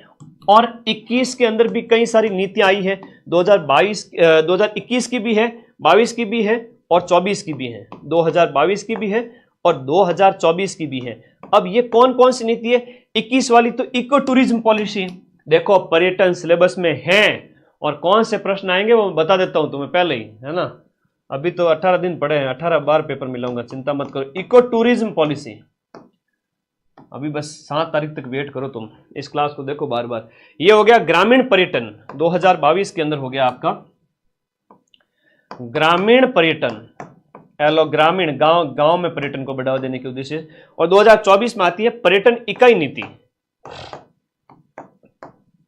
पर्यटन इकाई नीति। लो जी कर लो बात, चल मेरी डोल की टमाकटम। 2001 में आती है पहली पर्यटन नीति। बाकी अगर नीतियां देखना ज्यादा ही अच्छा लगे तो जाओ माइंड मैप पे मदन सर का शॉर्ट सर्च करो, सर पैर ऊपर करो आशीर्वाद देना है बेटा, पैर ऊपर करूंगा सिर नीचा हो जाएगा। पढ़ाएगा कौन? पर्यटन को उद्योग का दर्जा देने कब शामिल किया गया? तो बड़ा अच्छा प्रश्न है, पर्यटन को उद्योग का दर्जा कब मिलता है? ज्यादा मिलने की इच्छा है तो बेटा हम सेमिनार करेंगे, उस समय तुम सब साथी हजारों के रूप में आना। मैं लाखों का खर्चा करके एक सेमिनार हॉल बुक करूंगा, तुम सबके लिए खाने पीने की व्यवस्थाएं करूंगा, है ना। तुम लोगों के लिए बढ़िया बढ़िया इनाम लेकर आऊंगा, तुम सभी से मिलूंगा, बातें करूंगा। सुबह 9-10 बजे से लेकर रात ये शाम के 4-5 बजे तक तुम लोगों के साथ रहूंगा रिजल्ट आने के बाद में, ठीक है। मिलूंगा जरूर, मेरी खुद की भी इच्छा होती है, मैं ऑनलाइन पढ़ा रहा हूँ, ऑफलाइन वाले बच्चों से मिलने जाऊं। मैं वादा करता हूं कि जैसे पटवारी का रिजल्ट आया सेमिनार करूंगा, वीडियो का रिजल्ट आया सेमिनार करूंगा, सभी एग्जाम्स के लिए बड़ा सेमिनार। हालांकि खर्चे बड़े भयंकर आते हैं लेकिन I will try to manage. 1987 के अंदर, बाद में 1989 की हम बात करें, 1989 की बात करें, 1989 ये ध्यान रखें, 1989 के अंदर हाँ बढ़िया खाने मन घनी बढ़िया बढ़िया जिमाओ, चिंता ही मत करो, मिठाई है, अच्छी अच्छी चीज़ें है, बढ़िया मिनरल वाटर है ना, यूं तुम्हारा पेट खराब हो ऐसी चीज़ नहीं करूँगा, बढ़िया बढ़िया चीज़ें सारी व्यवस्था करूँगा, है ना, मेरे बच्चों के लिए। 1989 पर्यटन उद्योग का दर्जा आता है प्रश्न, स्क्रीनशॉट ले लो भाई। लॉ कंप्लीट होती है राजस्थान जीके कंप्लीटेड। अब स्टार्ट होता है आपका पॉलिटी। पॉलिटी में सबसे पहले करूंगा राजस्थान की पॉलिटी के और फिर कराऊंगा इंडिया पॉलिटी। अब इंडिया में तो सिर्फ संविधान लिखा हुआ है, अब संविधान में तो सिर्फ मतलब 5 के 5 प्रश्न मैं मिलाना चाहता हूं आज की इस क्लास से, राजस्थान और इंडिया दोनों वाले। और वो 5 के 5 प्रश्न कौन से हैं वो करवा दो। सब तैयार है सर? हाँ रसगुल्ले भी रखना, रखूंगा भाई चिंता मत करो। आ जाओ। पॉलिटी के प्रश्नों की हम बात करें तो पॉलिटी के बड़े प्यारे प्रश्न हैं। राजस्थान की पॉलिटी में आपकी विधानसभा जैसे संसद की बात करें उसमें लोकसभा, राज्यसभा और राष्ट्रपति शामिल हैं, तो यहां पर मुख्यमंत्री, राज्यपाल और विधानसभा वगैरह सब पढ़नी है आपको। न्यायालय पढ़ना है, सचिवालय के अंदर मुख्य सचिव पढ़ना है। क्या ही पूछेंगे, वर्तमान सचिव कौन से, पटवारी में पूछा, लो कर लो बात। सुधांश पंत है। 10 बातें बोलूंगा, रट लेनी है। अगली क्लास आए 7 तारीख के बाद, तब तक चैनल अपना 7 लाख का हो जाएगा और ये क्लास तुम रट लेना, फिर मैं और लेके आऊंगा तुम्हारे लिए बढ़िया क्लास। भारतीय संविधान का कौन सा अनुच्छेद उपबंध करता है कि प्रत्येक राज्य के लिए एक राज्यपाल होगा? तो अनुच्छेद 153 के अंदर कहा गया है कि आपके क्या होगा, राज्यपाल होगा। तो राज्य कार्यपालिका की बात यहां से पूछी गई थी। राजस्थान विधानसभा को विघटित करने का अधिकार किसके पास में? विधानसभा को विघटित करने का अधिकार। और सेंट्रल लेवल पे पूछे तो संसद को विघटित करने का अधिकार नाम मात्र के जो प्रधान है, जो संवैधानिक हेड है, मुखिया है शासन के, सेंट्रल पे तो राष्ट्रपति है और आपके स्टेट में राज्यपाल साहब है, माननीय राज्यपाल जी। तो ये इनको अधिकार दिया गया है। थोड़ा सा कुछ नहीं है, दिमाग लगाना ही नहीं है ज्यादा, अपने को समझना है बस। विघटित करने का अधिकार जैसे राष्ट्रपति के पास में, वैसे के वैसे राज्यपाल के पास में। ठीक है, अब यहां पर अगला देखिएगा, राजस्थान की कार्यपालिका का संवैधानिक प्रमुख कौन सा होता है? पटवारी में पूछा था अभी जस्ट 10 दिन पहले, 10-15 दिन पहले पटवारी में पूछा था। राजस्थान की जो कार्यपालिका है उसका संविधान में हेड कौन है? हम बात करें तो वास्तविक जो हेड होता है, वास्तविक जो हेड है वो है आपका मुख्यमंत्री। संवैधानिक की बात करें तो राज्यपाल करना। सरल सा प्रश्न पूछा जाता है, सीधा सा प्रश्न पूछा जाता है। जजों को शपथ कौन दिलाता है? तो भी राज्यपाल आ जाएगा। ठीक है, तो आपके जजों को, जो जज है उनको शपथ दिलाता है स्टेट के अंदर। तो ये भी पटवारी में पूछा था, ये प्रश्न भी पूछा था पटवारी में, और पटवारी में ये प्रश्न भी पूछा था। हाईकोर्ट के जज की बात हो रही है। ठीक है, दोनों ही प्रश्न पटवारी में आया था। राजस्थान पॉलिटिव पच्चे क्या गुरुजी, पेपर तो घणे ही है, वो खतरनाक आवेन, यो आवेन, बियो आवेन, तो थोड़ा ध्यान रखिए करो, पेपर कोई खतरनाक नहीं आता, सिंपल सी चीजें पूछी जाती है, कंसेप्ट पूछा जाएगा। भारतीय संविधान का निम्न में से कौन सा अनुच्छेद राज्यपाल की जो है वो आपकी कार्यपालक शक्तियां, उसकी कार्यपालक शक्तियों के बारे में पूछा गया है? संविधान का कौन सा अनुच्छेद? अनुच्छेद नंबर आपका, क्वेश्चन नंबर आपकी 82। तो 53 में कार्यपाल जो है, 53 में कहा गया है कि राज्यपाल होगा, और 54 में उसकी कार्यपालिका शक्तियां बताई गई है, जस्ट उसके आगे बताया गया है। राज्यपाल की अनुपस्थिति में अगर राज्यपाल उपलब्ध नहीं है तो उनके दायित्वों का निर्वहन कौन करेगा? जैसे सेंट्रल लेवल पे सुप्रीम कोर्ट के न्यायाधीश वगैरह के बारे में है, वैसे के वैसे स्टेट के अंदर हाईकोर्ट का मुख्य न्यायाधिपति, मुख्य न्यायाधीश। अगला प्रश्न क्वेश्चन 84 में देखिएगा, राज्यपाल के द्वारा प्रख्यापित जो अध्यादेश हैं, जब विधानसभा नहीं चल रही हो और कानून बनाने की जरूरत पड़ जाए तो उस समय है वो क्या लाया जाता है? अध्यादेश लाया जाता है। तो अध्यादेश के लिए जरूरत पड़ती है कि वापस से जब विधानसभा बैठे तो उसकी अनुमति लेनी जरूरी है 6 सप्ताह के भीतर भीतर, तब वो कानून रहेगा, वरना हट जाएगा। तो यहां पर 84 का 2 हो गया। 85 का देखिएगा, राजस्थान के कौन से मुख्यमंत्री के काल में सबसे ज्यादा बार आपका राष्ट्रपति शासन यानी अनुच्छेद 356 जो है वो लगाया गया? तो अनुच्छेद 356 सबसे ज्यादा बार कौन से राष्ट्रपति के मुख्यमंत्री के समय में लगाया गया था? भैरव सिंह जी शेखावत के समय में आपके 1977, और फिर उसके बाद 1992 के टाइम में 2 बार, 4 में से 2 तो इनके टाइम में ही लग गए थे। राजस्थान के पहले निर्वाचित मुख्यमंत्री, बहुत अच्छा प्रश्न है, पहले निर्वाचित मुख्यमंत्री पूछा गया है। पहले मनोनीत के बारे में पूछे तो आप क्या कहोगे? हाँ, यहां देखिए क्वेश्चन नंबर 86 में अगर मनोनीत के बारे में पूछे, पहले मनोनीत कौन थे? पहले इलेक्टेड 1952 की बात है, 1952 की बात है, जनता के द्वारा पहले चुने गए 1952 के अंदर, तो वो है आपके कौन है? अरे टीकाराम जी पालीवाल है, टीकाराम जी पालीवाल है। और पहले मनोनीत की बात करें तो कौन होगा बताओ? पहले मनोनीत के लिए क्या लिखोगे? मनोनीत के लिए क्या करोगे? 1949 से 1951 तक कौन रहे थे? 1949 से 1951 तक राजस्थान के पहले मनोनीत, निर्वाचित की बात बाद में है। टीकाराम जी हाँ, हीरालाल जी शास्त्री पहले मुख्यमंत्री। अगर आपसे कोई पूछे राजस्थान के पहले मुख्यमंत्री हीरालाल शास्त्री, ठीक है, तो पहले मुख्यमंत्री पूछे तो हीरालाल शास्त्री, पहले मनोनीत पूछे तो भी हीरालाल शास्त्री।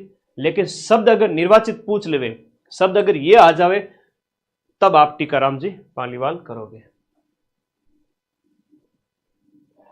ओके, अच्छा प्रश्न है।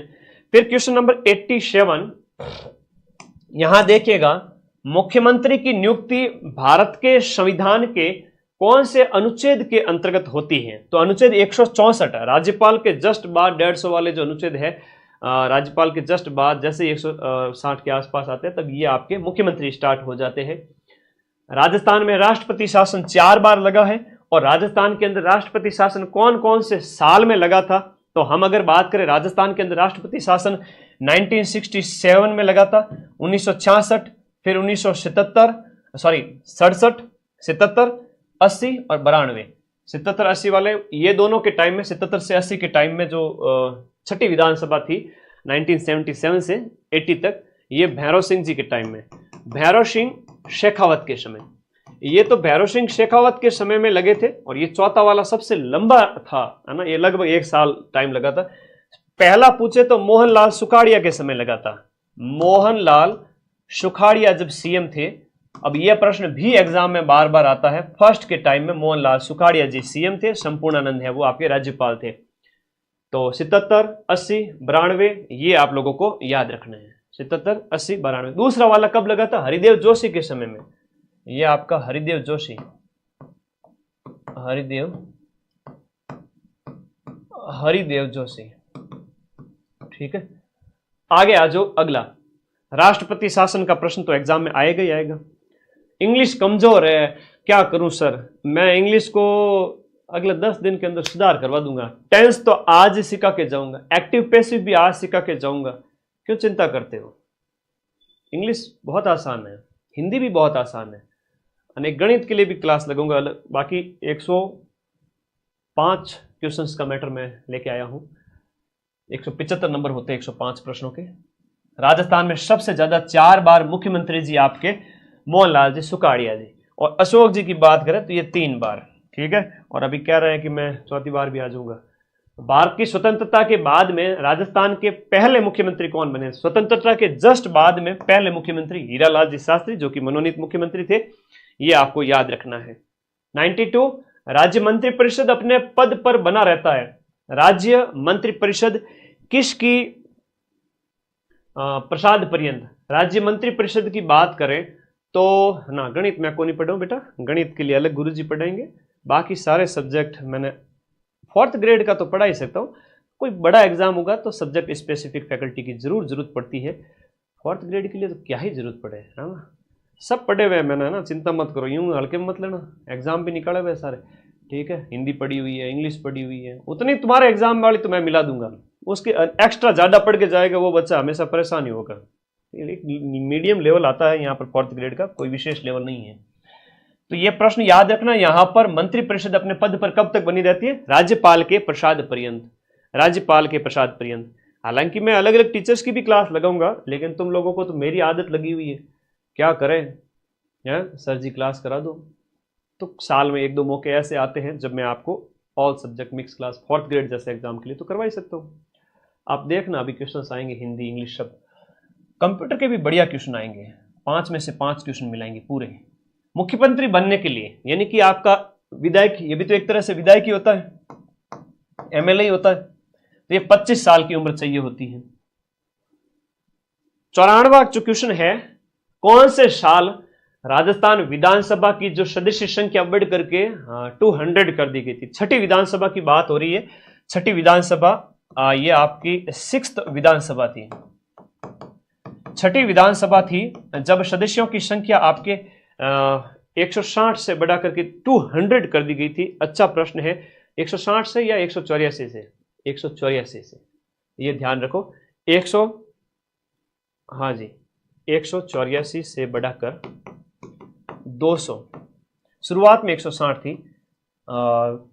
जो विधानसभा सीटों की संख्या 1977, छठी विधानसभा। फेवरेट क्वेश्चन है, बार बार आता है, उससे ज्यादा मैं क्या ही बताऊं। राजस्थान विधानसभा के पहले उपाध्यक्ष कौन से थे? राजस्थान की विधानसभा के पहले अध्यक्ष अलग है ना, अध्यक्ष अलग है। उपाध्यक्ष की बात करें, राजस्थान विधानसभा के पहले उपाध्यक्ष का प्रश्न पूछा है, बड़ा अच्छा प्रश्न पूछा है। लाल सिंह सक्तावत तो उपाध्यक्ष थे, और नरोत्तम लाल जोशी की बात करें वो क्या थे, अध्यक्ष थे। ये दोनों अंतर याद रखना थोड़ा। क्वेश्चन नंबर 96 की बात करें, राजस्थान विधानसभा के अंदर प्रोटेम स्पीकर की नियुक्ति की जाती है और तुम्हारे 4th ग्रेड के अंदर वर्तमान प्रोटेम स्पीकर कौन है, यह प्रश्न आएगा। चलो बताओ। तो प्रोटेम स्पीकर यानी अस्थायी जो अध्यक्ष हैं, जो अस्थायी अध्यक्ष है, जब तक अध्यक्ष स्पीकर नहीं बन जाए तो तब तक प्रोटेम स्पीकर। अब वर्तमान विधानसभा की बात करें, राजस्थान की वर्तमान विधानसभा की बात करें तो वो आपके वर्तमान में जो प्रोटेम स्पीकर है, पी से प्रोटेम स्पीकर, के से कालीचरण सराफ, पीके हैं। कौन है, पीके हैं, कालीचरण सराफ।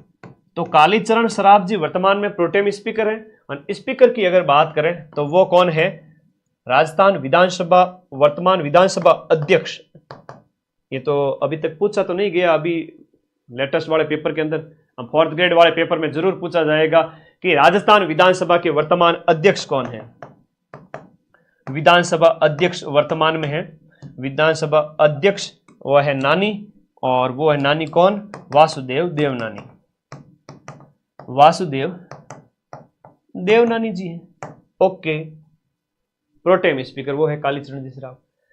राजस्थान विधानसभा के सेकंड अध्यक्ष कौन थे, देखो ये तो थे फर्स्ट, और रामनिवास मिर्धा की बात करें ये थे सेकंड। तो राजस्थान विधानसभा के अध्यक्ष, दूसरे अध्यक्ष, उपाध्यक्ष सारे करवा दिए, और वर्तमान अध्यक्ष। इससे ज्यादा प्रश्न क्या ही बनेगा, और सीधा सीधा क्वेश्चन फंसेगा इस क्लास में से सारे। मैं ऐसा नहीं कह रहा हूं मैं एक सब्जेक्ट राजस्थान जीके के प्रूफ दे दूं, मैं सारे सब्जेक्ट कंप्यूटर, पॉलिटी, करंट सभी के प्रूफ दूंगा, चिंता मत करो। निम्नलिखित में से राजस्थान के प्रथम विपक्ष के नेता जसवंत सिंह थे। फेवरेट क्वेश्चन है, बार बार आता है। विपक्ष के प्रथम विपक्ष के नेता कौन थे, वर्तमान कौन है, कमेंट करो फटाफट। पदाधिकारियों का शॉर्ट्स अपलोड किया है मैंने, देखना। तो ये याद रखना कि आपका क्वेश्चन नंबर जो 98 है वो जसवंत सिंह है। राजस्थान विधानसभा में लास्ट बार कब है वो अविश्वास प्रस्ताव पारित किया था, हरिदेव जोशी सरकार के खिलाफ 1985 में। हरिदेव जोशी जब सीएम थे तो हरिदेव जोशी सरकार के खिलाफ उस समय पारित किया गया था। ठीक है, ओके। टीकाराम जूली है वो वर्तमान में विधानसभा नेता प्रतिपक्ष है, टीकाराम जूली। राजस्थान के अंदर आपका प्रोटेम स्पीकर को शपथ कौन दिलाता है, प्रोटेम स्पीकर को जो शपथ दिलाता है वो आपका राज्यपाल हो गया। प्रोटेम स्पीकर की नियुक्ति है वो कौन करता है, राज्यपाल करता है। और जो भी नई विधानसभा जब बनती है तो सदस्यों की शपथ ग्रहण वगैरह सब इनसे संबंधित हो जाता है। अस्थायी अध्यक्ष होते हैं, एक अस्थायी पद होता है। किस तारीख को राजस्थान हाईकोर्ट के नियम प्रभावी हुए थे, राजस्थान हाईकोर्ट के नियम है वो आपके 1 अक्टूबर 1952 को राजस्थान हाईकोर्ट के नियम है वो लागू हुए। यह प्रश्न भी पॉलिटी का पूछा गया है, प्रश्न है शानदार वाला। राजस्थान हाईकोर्ट का उद्घाटन किसके द्वारा किया गया, यह प्रश्न पूछा जाता है ना। यह प्रश्न पूछा जाता है कि राजस्थान हाईकोर्ट का उद्घाटन किसके द्वारा किया गया था। मानसिंह द्वितीय दे देवे तो भी यही आदमी है, और अंतिम शासक यह भी याद रखना, जयपुर का अंतिम शासक। और राजस्थान हाईकोर्ट का उद्घाटन इन्हीं के द्वारा किया गया था। कब किया गया था यह पूछा जा रहा है। तो आपके दिए गए ऑप्शन के अंदर क्वेश्चन नंबर जो है आपका 29 अगस्त 1949। बहुत सारी संस्थाएं जैसे आरपीएससी की बात करते हैं तो वो अगस्त 1949 में उसका गठन होता है, दिसंबर में वो काम करना स्टार्ट होती है। तो ये आरपीएससी है, हाई कोर्ट है, इन सब का 1949 के अंदर गठन हो गया था। तो ये दो प्रश्न बनते हैं, एक तो मानसिंह वाला याद रखना, एक 1949 के अंदर हाईकोर्ट का गठन हुआ। एक प्रश्न ये पूछा जाता है हाईकोर्ट का पहले अध्यक्ष, हाईकोर्ट के पहले जज कौन से थे, वर्तमान जज कौन है, हाईकोर्ट की खंडपीठ कहां है, मुख्य पीठ कहां है। हाईकोर्ट में इससे ज्यादा 4th ग्रेड में तो प्रश्न नहीं पूछेंगे। कोई साल भर से पढ़ रहे हो गुरुजी क्यों मारो सिलेक्शन पहला होना चाहिए, बिल्कुल वाजिब बात है, लेकिन ये कॉमन क्वेश्चन अगर नहीं पढ़ के गए तो मामला गड़बड़ है। ठीक है, इसलिए कॉमन क्वेश्चन ही आएंगे। राजस्थान हाईकोर्ट के पहले जज कौन थे, कमलकांत वर्मा। अब वर्तमान की बात करें तो वर्तमान है वो आपके 43वें क्रम के हैं।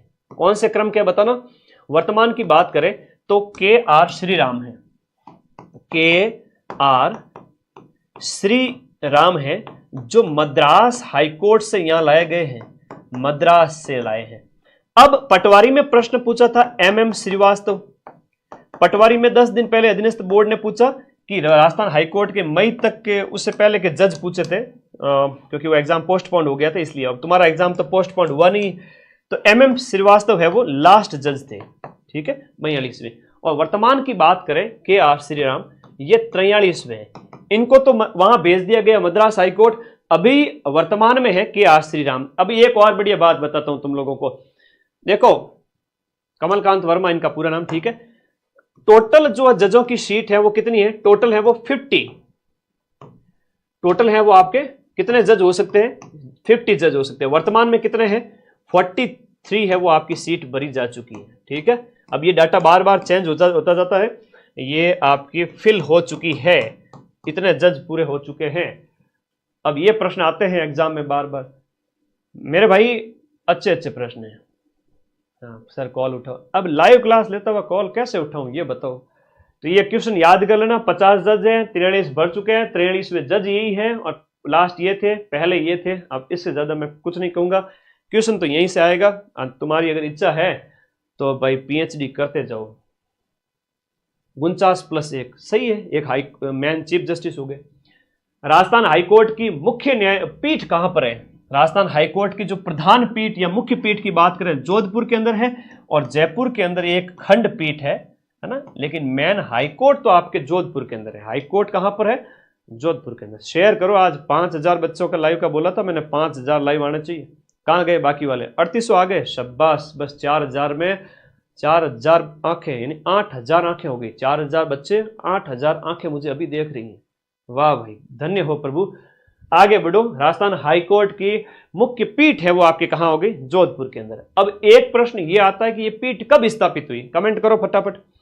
राजस्थान उच्च न्यायालय में न्यायाधीश के पद कितने स्वीकृत हैं, हाईकोर्ट के अंदर है वो आपके 50 पद है, ज्यादा से ज्यादा 50 जज हो सकते हैं, जिसमें एक तो चीफ जस्टिस होंगे प्लस 49 अदर जज होंगे। तो ये आप लोगों को याद रखना है। हाईकोर्ट में 10 प्रश्नों के अलावा 11वां कोई प्रश्न नहीं बनता, और एक प्रश्न आएगा सीधा सीधा इसी में से। अभी जो पीछे के 5 मिनट थे ना, वो एक प्रश्न तुम्हारे 19 तारीख वाले पेपर के अंदर छप चुका है। मैंने देख लिया ज्ञान चक्षु से, ठीक है, मुझे सब दिखता है लिफाफे के अंदर से बाहर से पेपर में प्रश्न कौन कौन से हैं, ठीक है। हाँ, तुम्हारे बच्चों के बोपा हूं मैं, ठीक है, ध्यान रखना, पता चलता है पेपर के अंदर क्या है। राजस्थान, रात को सपने आते हैं मुझे तो पूरा पेपर दिखता है। राजस्थान हाईकोर्ट की जो है वो आपके खंडपीठ की स्थापना कब की गई थी, इंपोर्टेंट क्वेश्चन है, इंपोर्टेंट प्रश्न है। खंडपीठ की स्थापना आपके 31 जनवरी को, 31 अक्टूबर को नहीं, 31 जनवरी 1977 को, 31 जनवरी 1977 को, वेरी इंपोर्टेंट है। हाईकोर्ट का मुख्य न्यायाधीश अपना त्याग पत्र किसे देता है, बड़ा अच्छा प्रश्न है। मुख्य न्यायाधीश अपना त्याग पत्र किसको देगा, भाई राष्ट्रपति जी को देगा, राज्यपाल को नहीं देगा, राष्ट्रपति जी को देगा। अनुच्छेद कौन सा है सर, अनुच्छेद 217 1 क के तहत, ठीक है, राष्ट्रपति जी को देगा। हाँ, सांची बात बताऊं, झूठ को नहीं बोलूं, रात को सपना आवे मने, ठीक है ना, अकेला बंदा हूं, सारी चीजें पढ़ता रहता हूं सारे दिन, तो रात को सपने आते हैं। 4th ग्रेड का पेपर यूं लिफाफे के रूप में खुलता है मेरे सामने। माँ सरस्वती कहती है ये प्रश्न दे के बच्चों को बता देना। कहने का मतलब ये है कि भाव ये है कि ये इंपॉर्टेंट प्रश्न है, वो दिमाग में चलते रहते हैं सारे दिन, और वो मैं तुम्हें आके बता देता हूँ। सही बात है। तो भाई माँ सरस्वती की आराधना किया करो, जिंदगी में कभी असफलता हाथ लगेगी भी नहीं। जिंदगी में 90% जो टाइम है डेली का, वो पढ़ाई के साथ बिताया करो, तो सपने भी पढ़ाई वाले आएंगे। उच्च न्यायालय के कौन से अनुच्छेद के तहत रिट जारी कर सकता है, हाई कोर्ट को भी रिट जारी करने का अधिकार है और सुप्रीम कोर्ट को भी रिट जारी करने का अधिकार है।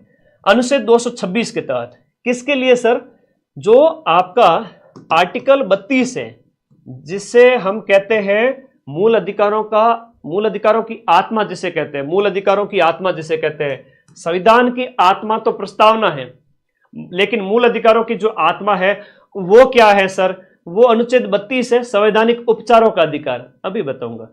तो उसके तहत यहां पर 226 के तहत हाईकोर्ट को यह रिट जारी करने का अधिकार है कि वो मूल अधिकार का खंडन करने को, कोई भी अगर आपके जीवन का अधिकार है, समानता स्वतंत्रता रोके, तो आप सीधे हाईकोर्ट चले जाओ 226 के तहत, और हाईकोर्ट भी रिट जारी करेगा। राजस्थान के पहले सचिव कौन थे, सचिवालय तुम्हारे सिलेबस में है, सचिवालय तुम्हारे सिलेबस में है। और सचिवालय से क्या प्रश्न आएगा, पटवारी के पेपर में तो पटवारी का लेवल 4th ग्रेड से ऊपर है ना, हाँ, तो 4th ग्रेड वाले तो हो पियोन साहब, तुम्हारी रमकुड़ी जमकुड़ी क्या कहेगी तुमको, पियोन साहब, पियोन साहब है, पड़ोसी में धाक भी जमा लेगी, पियोन साहब है, ठीक है ना। तो ये पटवारी है। पटवारी के पेपर में एक सीधा सा प्रश्न पूछ लिया था कि वर्तमान में 45वें मुख्य सचिव कौन है, वर्तमान में 45वें मुख्य सचिव। अब जो आया है लेटेस्ट प्रश्न अधीनस्थ बोर्ड के द्वारा वो बता देता हूं, और मुख्य सचिव है वो आपके सुधांशु पंत है, सुधांशु पंत। ऐसे पेपर का एनालिसिस कर करके अभी तक पिछले 6 महीने में ज्यादा इतने एग्जाम वालों को तो नहीं पढ़ाया मैंने, तुम्हारे ऊपर पता नहीं क्यों मेरा इतना प्यार बरस रहा है कि तुम्हें नौकरी लगानी है कुछ भी हो जाए। तो वर्तमान में तो सुधांशु पंत है वो 45वें क्रम के हैं। पहले मुख्य सचिव की बात करें तो के राधाकृष्णन है। अब एक प्रश्न ये आते हैं कि पहली महिला ऐसी कौन है जो आपकी क्या थी, मुख्य सचिव थी। दूसरी तो आपके उषा शर्मा थे, लेकिन पहली महिला कौन थी जो आपके मुख्य सचिव बनी थी। सेक्रेटरी होता है चीफ सेक्रेटरी, मुख्यमंत्री को सलाह देता है, किसको सलाह देता है, मुख्यमंत्री को। तो पहले राधाकृष्णन थे, हाँ राधाकृष्णन। राजस्थान की पहली महिला मुख्य सचिव है कुशल सिंह थी, अभी 10-12 साल 15 साल पहले की बात, 2009 के आसपास कुशल सिंह पहली थी। सेकंड है वो उषा शर्मा, अभी रिटायर हुए 44वें क्रम के। अपने सुधांशु पंत से पहले कांग्रेस टाइम, जब कांग्रेस सरकार थी उस समय उषा शर्मा थे, अभी बीजेपी की सरकार है उस समय सुधांशु पंत है। तो जब भी सरकारें चेंज होती हैं मुख्य सचिव चेंज होते हैं। मुख्य सचिव हालांकि एक सरकार के टाइम 2-3 भी चेंज होते हैं। सेकंड महिला की हम बात करें तो उषा शर्मा, और ये आपके 44वें क्रम के थी, ठीक है, 44वीं, 44वें लिख दिया कोई नहीं, 44वीं कर देना, एक ही पद की बात है। अब कहते हैं ना थानेदार महिला है तो थानेदार नहीं थोड़ी बोलेंगे, तो थानेदार की पत्नी है तो थानेदार नहीं कहलाती। पियोन साहब है तो पियोन साहब की पत्नी पियोन साहिबा कहलाएगी बिना किसी नौकरी के। तो महिला को तो अपने आप इज्जत मिल जाती है उसके पति के पीछे। अन्य कोई महिला भी नौकरी लगी तो पति को भी पियोन पति कह सकते हैं, ठीक है।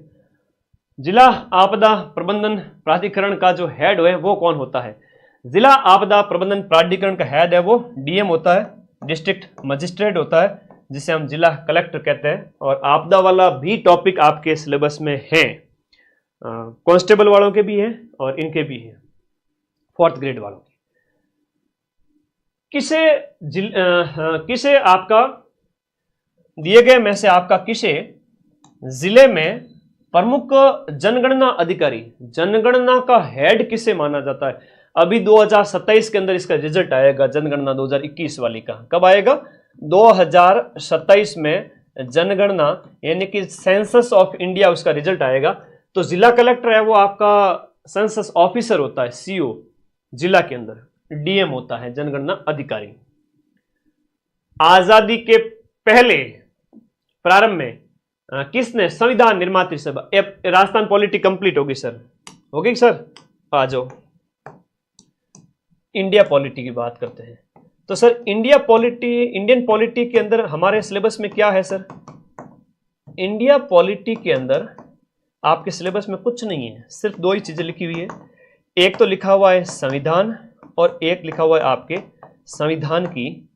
संविधान और उसकी विशेषताएं।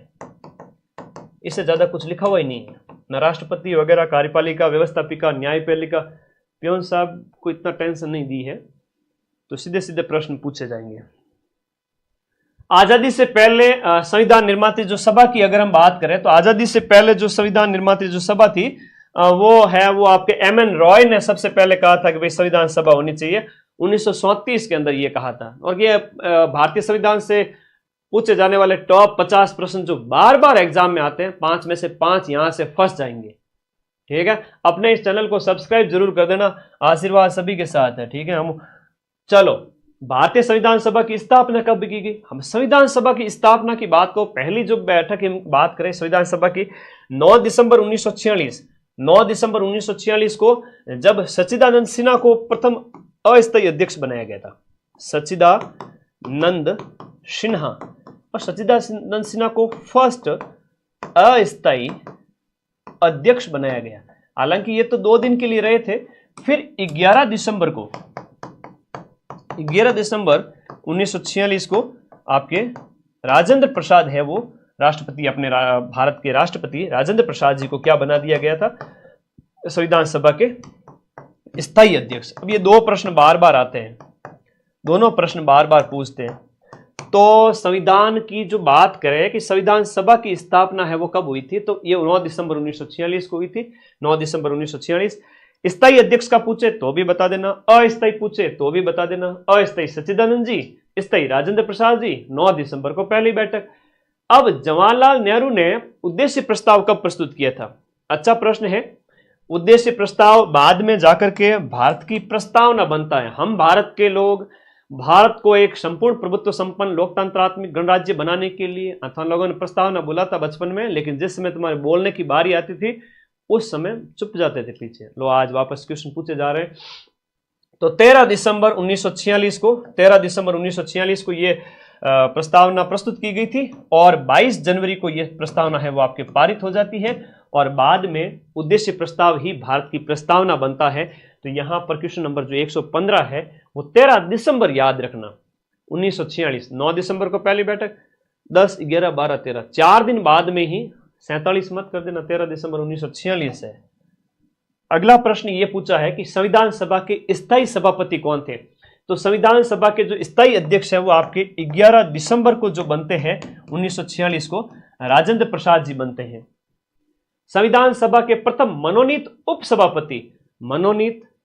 उपसभापति देखो सिंपल से, हालांकि ये नहीं पूछेंगे फ्रैंक एंथोनी, लेकिन फिर भी मेरा मन माना नहीं कि मेरे बच्चों के आ जाएगा प्रश्न, तो इसलिए फ्रैंक एंथोनी थे पहले मनोनीत उपसभापति। यानी 500-600 प्रश्न रट लीजो। 7 तारीख के बाद में आऊंगा 4th ग्रेड वालों के लिए। अगले 10 दिन तुम्हारे लिए 10 क्लासें और लगाऊंगा धमाधम। भचीड़ बोलेला तो लगातार क्लास लेनी है। 10 तारीख, 7 तारीख तक नहीं आऊंगा, है ना। 7 तारीख तक मैं जा रहा हूं 2nd ग्रेड वालों की क्लास लेने के लिए। तब तक तुम history, culture, geography, current affairs और ये 500 क्वेश्चन रट लेना। बेड़ा पार है। क्या करूं, जोर देके कहना पड़ता है, समझते नहीं हो। भारतीय संविधान को बनाने के लिए भारतीय संविधान सभा के कुल कितने अधिवेशन हुए? देखो 12 अधिवेशन लगे थे, 12 बार अधिवेशन चले थे। एक अधिवेशन आपके 2-3 महीने का, इस तरह से। तो ये 12 अधिवेशन लगे थे, तब जाकर के भारतीय संविधान सभा की टोटल 2 वर्ष 11 माह और 18 दिन समय लगा था। भारतीय संविधान का पहला प्रारूप किसने तैयार किया? अब देखो प्रारूप समिति के अध्यक्ष तो भीमराव जी अंबेडकर है, लेकिन भारतीय संविधान का जो पहला प्रारूप है वो आपके BN राव के द्वारा, है ना, BN राव के द्वारा। और इस प्रारूप के बेस पर जो 29 अगस्त, अभी आप प्रश्न आएगा कौन सा ईयर था, 46 या 47? हाँ, 146 बैठक हुई थी, 12 अधिवेशन थे। नॉर्मल फैक्ट याद करके चले जाना।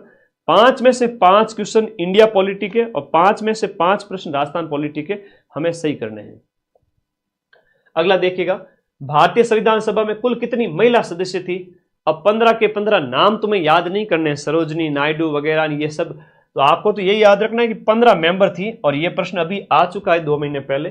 भारतीय संविधान को कब अपनाया गया था? अच्छा, किसके द्वारा अपनाया गया था? संविधान सभा को अपनाया, संविधान सभा के द्वारा 26 नवंबर 1949 को आपका हमारे कॉन्स्टिट्यूशन को अपनाया गया, अंगीकृत किया गया, अपनाया गया, अधिनियमित किया गया।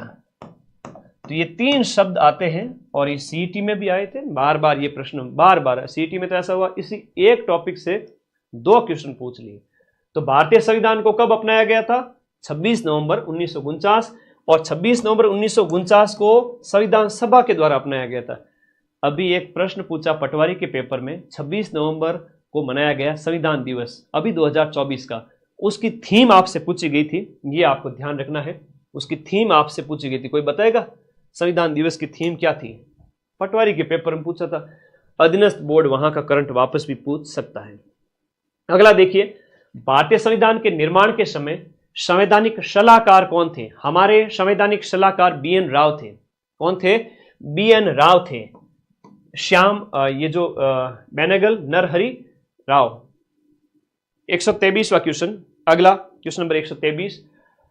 संविधान सभा के अंदर की भाई वयस्क मताधिकार के 15 साल तक स्थगित करने का बात किसने कही थी कि भाई 1947 से लेकर के 1962-63 तक 18 वर्ष तक के बच्चों को या 21 साल वालों को, हाँ उसमें 21 था, बाद में 18 राजीव गांधी के टाइम में किया गया कि इनको अधिकार मत दो वोट देने का। ये मौलाना अबुल कलाम आजाद ने, मौलाना अबुल कलाम आजाद स्वतंत्र भारत के फर्स्ट शिक्षा मंत्री थे, फर्स्ट शिक्षा मंत्री।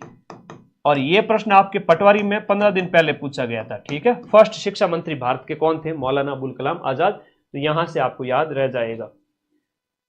भारत की संविधान सभा की लास्ट बैठक कौन सी डेट को हुई? 24 जनवरी को या 26 जनवरी को? दो डेट दी गई है, क्वेश्चन नंबर 124। तो यहां पर जो 24 जनवरी को अधिकांशतः प्रावधान वगैरह लागू किए गए थे, 24 जनवरी 1950। 24 जनवरी 1950 मेरे भाई याद रख लेना, 26 जनवरी मत करना, 24 जनवरी 1950। इसको कट करो। अच्छा प्रश्न है, कई सारे प्रावधान इस समय लागू किए गए थे। तो ये आपका इस समय वाला प्रश्न, 24 जनवरी 1950 को लास्ट बैठक हुई। पहली जो अंतरिम सरकार की घोषणा की गई थी, किसके नेतृत्व में अंतरिम सरकार की घोषणा की गई थी? अच्छा प्रश्न है। अंतरिम सरकार की घोषणा है वो आपके 24 अगस्त 1946 को होती है, 24 अगस्त 1946 को, जिसके अध्यक्ष तो आपके कौन थे? अध्यक्ष लॉर्ड माउंटबेटन। अध्यक्ष तो माउंटबेटन को बनाया गया, लॉर्ड माउंटबेटन। और उपाध्यक्ष या उपसभापति वगैरह आपसे पूछे, उपाध्यक्ष अंतरिम सरकार के वो कौन थे? वो नेहरू थे। और नेहरू के नेतृत्व के अंदर, नेहरू के नेतृत्व के अंदर भाई ब्रिटिश लोग कह रहे थे कि भाई आप कैसा सरकार कैसी चलाओगे, हम देखना चाहते हैं। तो नेहरू जी बन गए थे हेड, और उनके लीडरशिप के अंदर अंतिम सरकार गठित की गई थी 24 अगस्त 1946 को। तो अध्यक्ष है वो माउंटबेटन था, उस समय की बात हो रही है। क्वेश्चन 126 देखिएगा। 1946 के अंदर, 24 अगस्त 1946 को जो अंतरिम सरकार बनी थी भारत की, आजादी से पहले की बात है। तो 1946 में अंतरिम सरकार में कार्यपालिका जो परिषद है, जो सरकार के जो हेड है, उसमें आपके सभापति तो कौन थे?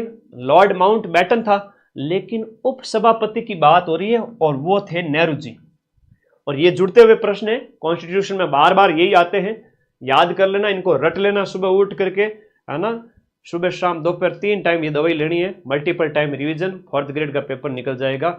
स्वाहा। मेरा आशीर्वाद सभी के साथ है। भारत के संविधान के निर्माण में संविधान सभा को कितना समय लगा? ये तो बार बार पूछा जाने वाला प्रश्न है। भारतीय संविधान कितने समय में बनकर तैयार होता है? 2 वर्ष 11 महीने, 2 वर्ष 11 महीने, लेकिन दिन लगे थे 18। 2 वर्ष 11 महीने और 18 दिन भारत के संविधान को बनने की अवधि है। इसमें एक सप्ताह और जोड़ रहे हैं, ऐसे 11 प्लस 7 18 आ जाता है। तो ऐसे दिमाग में सेट करो, 2 वर्ष 11 माह 18 दिन, 2 वर्ष 11 माह 18 दिन। कई बार होता है कि जो बच्चे फैक्चुअल चीजें नहीं पढ़ के जाते, उनके 5-10 प्रश्न गलत हो जाते हैं। तो कभी लाडेरी बुआ नहीं बननी, लखनऊ लाडो नहीं बनना, है ना, उतावलापन नहीं दिखाना, धैर्य के साथ में थोड़ा रुक करके पेपर देना। भारत का संविधान अंगीकृत, अधिनियमित और आत्मार्पित कब हुआ था? 26 नवंबर 1949। अभी मैंने तुम लोगों को प्रश्न पूछा था कि भाई अधीनस्थ बोर्ड के द्वारा एक बहुत प्यारा क्वेश्चन पूछा था कि 26 जनवरी 2024 को हमने संविधान दिवस मनाया था। अभी ठीक है, अगला अभी वाला तो आया नहीं, 75वां मनाया था। 75वां संविधान दिवस, 75वां संविधान दिवस है वो आपके कब मनाया गया? 26 नवंबर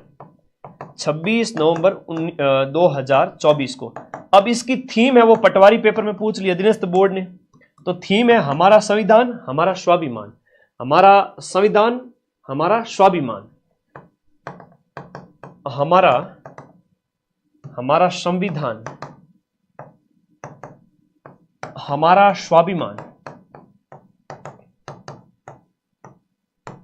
तो हमारा संविधान, हमारा और कॉन्स्टिट्यूशन और प्राइड, तो इस तरह से याद रखो, ये थीम पूछी गई थी। तो ये ध्यान रखना आपको, 75वीं वर्षगांठ एक अच्छा अवसर था और प्रश्न पूछ लिया, वापस रिपीट होएगा, ध्यान रखना।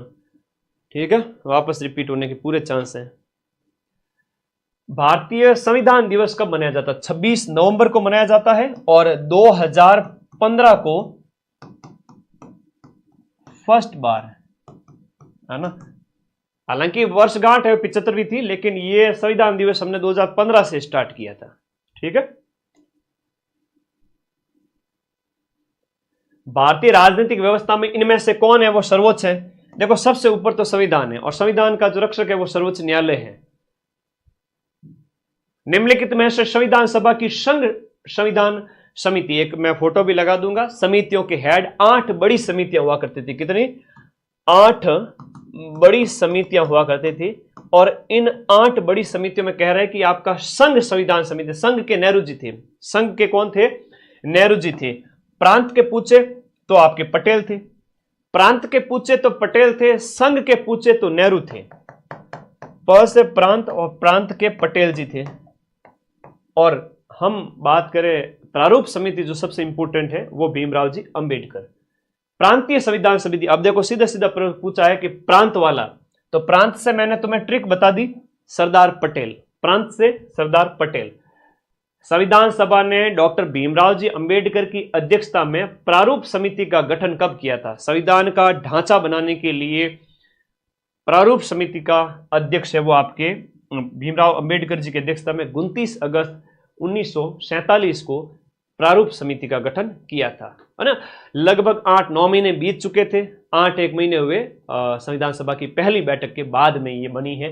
तो 133वें का डी हो गया। 134वें का देखिएगा, भारतीय संविधान में हमने उद्देशिका, प्रस्तावना, इन प्रियम्बल एक ही बात है। प्रस्तावना, उद्देशिका, प्रियम्बल, ये हमने अमेरिका के संविधान से, कहां से? अमेरिका के संविधान से अपनाया है। अमेरिका के संविधान से। तो संविधान के स्रोत और संविधान की विशेषताएं ये आपसे पूछी जाएगी। अगला प्रश्न देखो, भारतीय संविधान में राज्यों का संघ, यह प्रश्न आया हुआ है। राज्यों के संघ की बात करें, वैसे तो हमने बात करें ब्रिटिश नॉर्थ अमेरिका संविधान अधिनियम से, लेकिन हमने संघ की अवधारणा है वो कहां से अपनाई है? कनाडा के संविधान से। कनाडा से हमने संघ की अवधारणा को अपनाया है। भारतीय संविधान में मौलिक कर्तव्यों का विचार कहां से लिया गया? देखो, मूल कर्तव्य की बात करें तो 1976 के अंदर मूल कर्तव्यों को शामिल किया गया था सरदार स्वर्ण सिंह समिति की सिफारिश पर, और रूस के संविधान से हमने मूल कर्तव्यों का विचार लिया है। सरदार स्वर्ण सिंह समिति